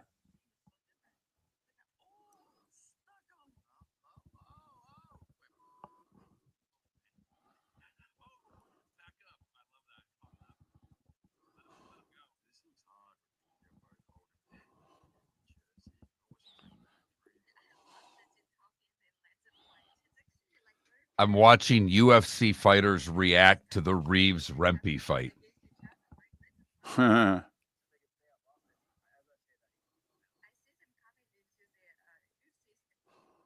That's pretty funny.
Welcome back to Miller and Moulton. Text the guys what's in your mind at 21,000. That's 21000. And now, here's David Moulton. 21 minutes past the hour. The home stretch of Miller and Moulton on this Tuesday. Seth Everett, Bud Elliott, Chris Perkins, all joining us tomorrow on a Hump Day edition of Miller and Moulton. Hey, I didn't share this earlier. You and I both subscribe to The Athletic. Mm-hmm. Did you read the story in which they have their simulator and they projected how everyone's going to finish from here and therefore who will make the playoffs and what the seeding will be? I don't think I saw that. So but The Athletic did what I said. They had a simulator. They plugged in whatever their data is, factored the schedules into the equation. In the AFC, Mark, the Patriots end up the 1 seed at 13-4. Denver and the Colts both end up 12-5. Somehow they have Denver as the 2 seed and Indy the 3. I would think we wouldn't head-to-head flip that, or is it possible that they go conference record? But anyway, so Patriots, Broncos, Colts, Ravens win the North at 10-7. which would mean that they would finish what, on a 9-2 run because they were 1-5. And Exactly remember, right. Yep. And like 3 weeks ago, we went through this schedule and we said we can see them getting to 10. Will that be enough? The Steelers missed the playoffs at 9-8. The Texans rebound in a big way. 0-3, 2-5. They finished 9-8, missed the playoffs. But Mark, the Chiefs missed the playoffs in a 10-7 tiebreaker with both the Chargers and the Jags. Chargers is the 6 seed, Jags is the 7, Chiefs is the 8. They're out. Bills are the 5 seed. So the Jags would go to Denver, according to The Athletic, in the first round of the playoffs in a 2-7 matchup with the Patriots getting the bye. By the way, Jim Harbaugh would take the Chargers into Indianapolis. Harbaugh, is in the Colts Ring of Honor. So that would be interesting. NFC. Eagles and Rams finished tied at 13-4. Eagles, the projected 1 seed. Lions win the North at 11-6. So they're the 3. Tampa Bay wins the South at 10-7. They're the 4. By the way, they pull away from the Panthers, who finished 8-9. The wild cards in the NFC: Seattle at 12-5, the Niners at 11-6, and the tie works in Green Bay's favor. Packers at 10-6-1 edge out the 10-7 Bears. That makes a lot of sense to me. That I see that very similarly, because if you look at who the 49ers play the rest of the way, I have a difficult time seeing them miss the playoffs. I do. The 49ers schedule the rest of the way. The Panthers on Monday night. I know Carolina's been playing better. They really going to go into San Francisco and win? Then they go to Cleveland. Then they host the Titans. They're at the Colts. Tough game, but it's also a non-conference game. So when push comes to shove, if you're going to lose, that's one to lose. And they host the Bears before hosting Seattle. So I see 2 losses left on their schedule, but I can certainly see them at 11-6 when it's all said and done. For what it's worth, they also, because they're projecting all the games the rest of the way, Titans, who currently have the number 1 pick, end up with the number 1 pick.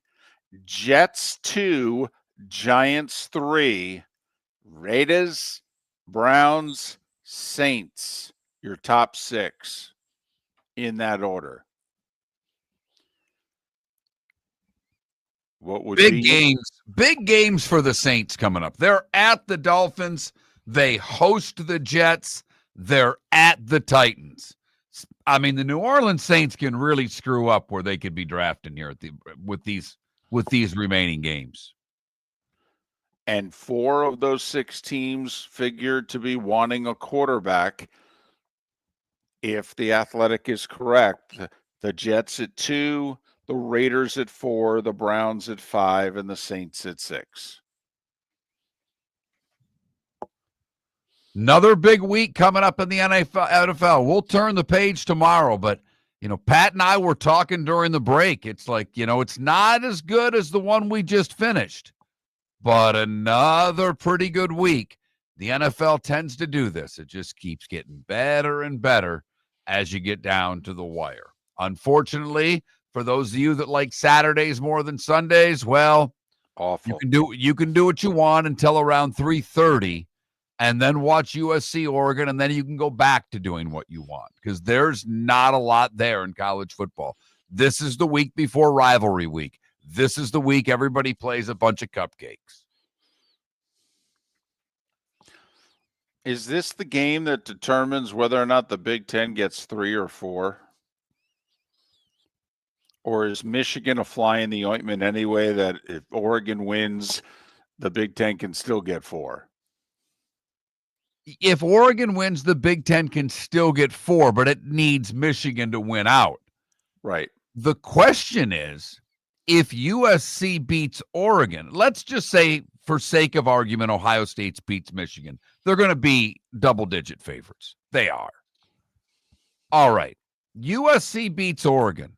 Are we sure the Big Ten even gets 3? If USC goes 10-2 with one conference loss, and ironically, that game would be at Illinois.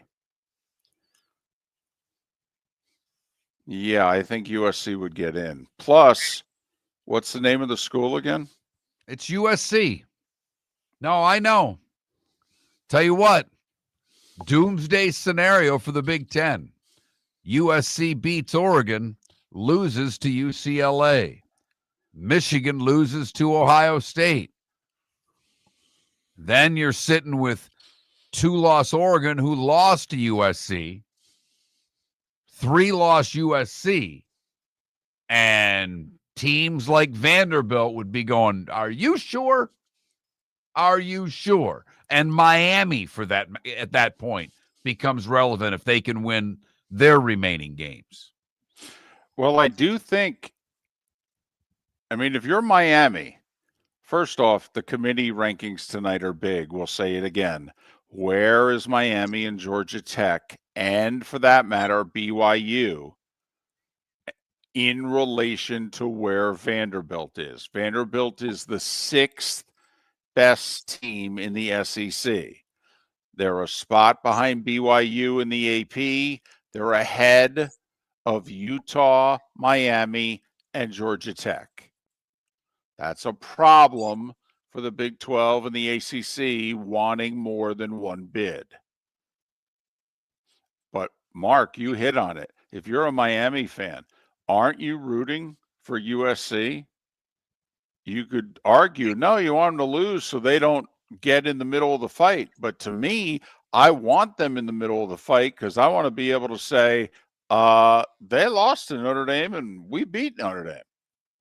Got to mean something. At some point, the actual games that are played have to mean something. I'm sorry. Miami, in my book, would still be ranked ahead of Notre Dame. They would. They beat them. Doesn't it mean anything anymore? And the fact that Miami's so many spots behind Notre Dame, to me, is just a terrible job being done by the AP voters. Because let's be honest, the committee just looks at the AP and pretty much goes along with whatever they're doing. Either that or this groupthink has gotten totally out of control. Miller and Moulton. Tonight, the College Football Playoff Committee comes out with their rankings. Bud Elliott on the show tomorrow will discuss it with him. Your roof is your home's first line of defense. At Pelican Roofing of Florida, Ronnie John and their team bring years of experience to protect what matters most, your family and your business. From residential repairs to large-scale commercial roofing, we deliver honest work, fair pricing, and quality you can trust. An upgrade on your roof can lower your insurance costs. Don't wait for a leak to turn into a disaster. Call the experts at Pelican Roofing today. 1-866-9-PELICAN. That's 1-866-9-PELICAN. Online at pelicanroofingcompany.com. CCC 1332512. Let's talk the big differences between Floor Meisters and the big box store that sells flooring. Floor Meisters is family owned. They do flooring, not doors, nuts and bolts, or weed killer. They specialize in it. They know it. Floor Meisters backs their installer. So if there's ever an issue, good chance the boss, TJ, will come out and make it right. Floor Meisters prices beat the box stores every day of the week. When you think flooring, think Floor Meisters in Naples. Floormeisters.com. Real people, real prices, real quality selection. The Floor Meisters, just keeping it real. Mark Miller for Sleep Treatment Direct. They are helping me with sleep apnea. And by helping me, I mean curing me. No more CPAP machine. No more snoring. No more tossing. No more waking up exhausted. Their expert team got me the right treatment, fast and hassle-free. If you want to feel energized and get rid of your snoring, call Sleep Treatment Direct today. 444-1741. That's 239-444-1741. Sleep Treatment Direct. Sleep safe and sound. The Cape Coral Police Department is growing, and they want you to be a part of it. They're hiring new officers. Starting pay is between $74,000 and $90,000, depending on your experience. And with a $10,000 hiring bonus, you can be making $100,000. Enjoy paid holidays, off-duty details, plenty of OT opportunities. They're also hiring dispatchers and professional staff. So go to capecops.com. capecops.com. Be brave, be best, be Cape. This is Miller and Moulton.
By the way, somebody asked, when did Trent Dilfer get fired? It was mid-October. And Chris Mortensen's kid is the interim coach. I think he's the coach. Might be the offense coordinator, but I thought he got the gig for the rest of the year.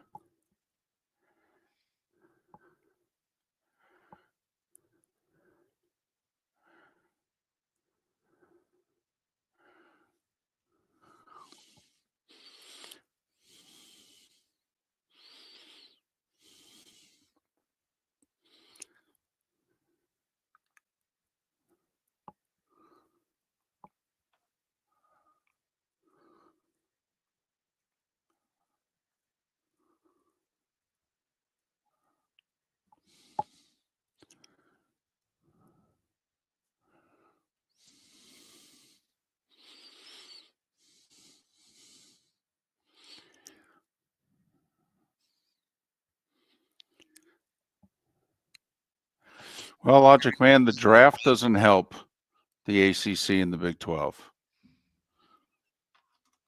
Because if you take a look at the players and where they're drafted from, it screams SEC Big 10. Screams it.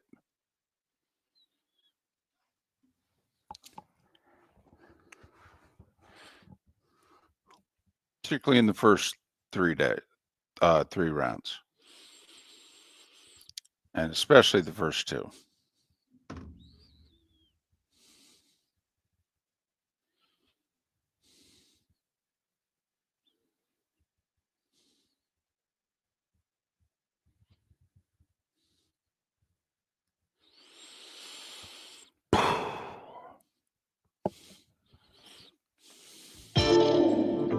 Welcome to the bonus hour, brought to you by Jason and Todd at the Diamond District.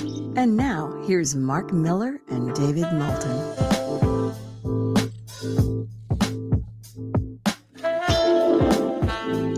"22 minutes till the top of the hour." Miller and Moulton, millerandmoulton.com, Miller_Moulton on X, Seth Everett, Bud Elliott, Chris Perkins on the show tomorrow. X is struggling, but please feel free to go and vote. Poll question of the day: is your Christmas tree up? Yes or hell no? You know where Mark is, and well, you know where my wife is. Right. David would be right with me. There's no way, man I've worked with for nearly 20 years would let Thanksgiving down. He just wouldn't. He likes food too much. My mother used to put the tree up on Christmas Eve when I was really little. She wanted me to believe that Santa also brought and decorated the tree. It was amazing. I went to bed on the 24th, woke up, and the whole house was lit up and decorated. That's pretty cool. I yeah. like that. Yeah. So. And also, you said your mom worked hard. She had to work a lot of jobs. She liked that discounted tree you could get on the 24th. No doubt about it. We would turn the tree so that the hole in it would be in the back, and it'd be in a corner. And this way you didn't have to decorate it anyway, because there was nothing to, hang the ornaments on. It's that time again, nearing the end, but not quite there yet. Here's Mark Miller with Today Was the Day When. Going way back today. Got a lot of stuff that's pre-20th century. We start in 1477. The first printed book in English was done in Westminster. 1626, St. Peter's Basilica in Rome, built on the site of the earlier basilica and became the world's largest Christian church.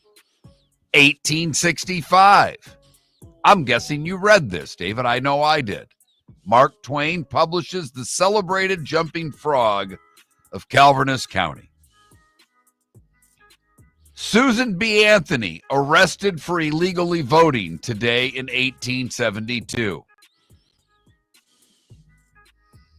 1916, the Battle of Somme in World War I.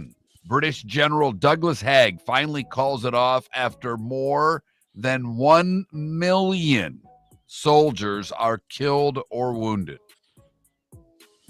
1928, Steamboat Willie is released, the first Mickey Mouse sound cartoon.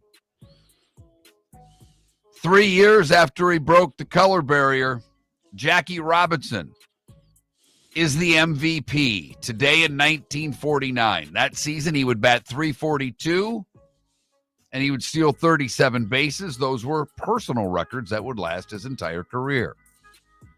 Ben-Hur premiered today in 1959. Today in 61, JFK sent 18,000 military advisors to South Vietnam. 66, Koufax retires due to an arthritic left elbow. Also today in 66, the Roman Catholic bishops killed the fish fry. They allowed us to start eating meat on Friday. Today in 78, well, they drank the Kool-Aid. 918 members of the People's Temple are murdered or commit suicide, however you want to look at it, under the cult leader Jim Jones. Petty wins NASCAR the Cup for the 7th time today in 79. We talked about it a few days ago, but it was today that Duk-Koo Kim would die from injuries sustained during his fight with Ray Mancini in 82. 1987, Andre Dawson, first player from a last-place club to win an MVP. 1990. I thought this was going on a lot longer than this, David. The first Solheim Cup was today in 1990. It was at Lake Nona. The U.S. would beat Europe. The movie Malcolm X released today in 92. Nirvana did their acoustic set in New York for MTV Unplugged today in 93. And in 2005, Walk the Line was released. Alan Shepard, the first astronaut in space, and Len Bias would have celebrated birthdays today. Linda Evans from Dynasty is 83. Hockey coach Ted Sater, 76. Kicker Tony Franklin is 69. Ah, the barefooted one. Yeah. Metallica guitarist Kurt Hammett is 63. Seth Joyner, 61. Gary Sheffield and Owen Wilson are both 57. Megyn Kelly is 55. Jason Williams and David Ortiz hit 5-0 today. Denny Hamlin is 45, and Caleb Williams is 24. What did I miss, David? Did you have the A&M bonfire? I did not. It was today in 99 that the 59-foot-high log-stacked pregame bonfire at Texas A&M collapsed, killing 12 and injuring 30 in an avalanche of timber. It was created in a tradition before the A&M Texas game, and the bonfire went away. It had only been canceled once before then, and that was following the assassination of President Kennedy. So there you go, 26 years ago today. Time to see life a little bit differently. Here's Mark Miller with the good, the bad, and the ugly. What you got, Mark? We go across the pond for the good, where Shannon Jeffries was about to go play 9 with her buddy Darren Oliver, when Darren rang her on the phone to say he felt too unwell to play. But as they were chatting on a video call, Darren was sitting outside his car. He began to stutter and then dropped out of frame. She knew something was wrong. She rang the club and got his address. She raced to find him slumped over the steering wheel. She called an ambulance, and the operator told her to drag him out of the car. But Darren weighed 280, so she couldn't do it. He was still breathing. She put the seat back and managed to get his head tilted back. Paramedics arrived. He suffered a heart attack in the ambulance. He was resuscitated by the paramedics, and it seemed as it was going to be dire, a double heart attack. But he underwent surgery, got a couple of stents. In the month since his heart attack, he's lost 112 pounds. He and Shannon are playing golf every week, and the pair raised a bunch of money for the British Heart Foundation with a Marathon 36 golf hole challenge. For the bad, we go to Indianapolis, where on Friday morning, visitors at the Indianapolis Zoo were asked to shelter in place after a chimpanzee got loose from its enclosure. The female chimp was spotted outside of its enclosure on Friday morning. Park officials issued a guest lockdown, and the fire department was called to help. The good news is that the chimp, named Mara, did not escape from the zoo grounds. Zoo officials cornered her and sedated her before returning her to her enclosure. Fortunately, no one was injured. And finally, the ugly. We go to Boston's Logan Airport, where a JetBlue flight en route to Tampa had to return to Boston due to a passenger disturbance. Apparently, a passenger seated in the front row went to the bathroom and started hitting his vape pipe. The crew inhaled it. I don't know how. It's a vape. I don't get this one at all. But they declared an emergency and had to return to Boston. The man was, of course, arrested and now will be facing FAA fines and perhaps federal criminal charges. That is the good, the bad, and the ugly on today, Tuesday, November 18th, brought to you by the Cape Coral Police Department. Hiring new officers, great pay, overtime, great benefits. For more information on that and other jobs, where do they go, David? CapeCops.com. CapeCops.com.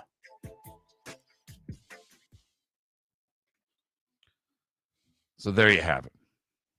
So if you're waiting for the college football playoff rankings, I believe they're happening at 8:30 tonight Eastern. The reason I say that is ESPN has a college hoop doubleheader. Pretty damn good one, too. 6:30. When the early game is Michigan State, Kentucky, you've got a good doubleheader. The nightcap is Kansas and Duke. The games are scheduled for 6:30 and 9 Eastern. My guess is the playoff committee ranking show will air in between the tip-off of those two basketball games. So figure on 8:30 for it to begin. There is college football tonight, Maction triple header. Akron against Bowling Green, 7 o'clock on ESPNU. Bowling Green at home's a 3.5-point favorite. ESPN2 at 7 o'clock is Western Michigan, a 6.5-point favorite at Northern Illinois. But 0-10 UMass is in action. They're at the Bobcats of Ohio. 7 o'clock on CBS Sports Network. How many do I have to lay with the Bobcats? It's the biggest line I think I've ever seen in MAC history. It's 33.5. Damn. Right. Damn. 33.5. We've got a great hockey game tonight in Tampa. No, I mean, I'm serious here. The Devils, one of the best teams in the league so far this year, in Tampa to take on the Lightning. This is, to me, kind of one of those early season tests for a team like New Jersey. Where do you stand? Go down to Tampa and win. For the record, the Lightning minus 165. That's what Vegas thinks about the Devils coming down south. Wow. And the injury to Hughes, he's going to miss 8 weeks. I guess they're really thinking that's going to hurt them, but Lightning struggled Hughes at home. Is hurt again? That never happens.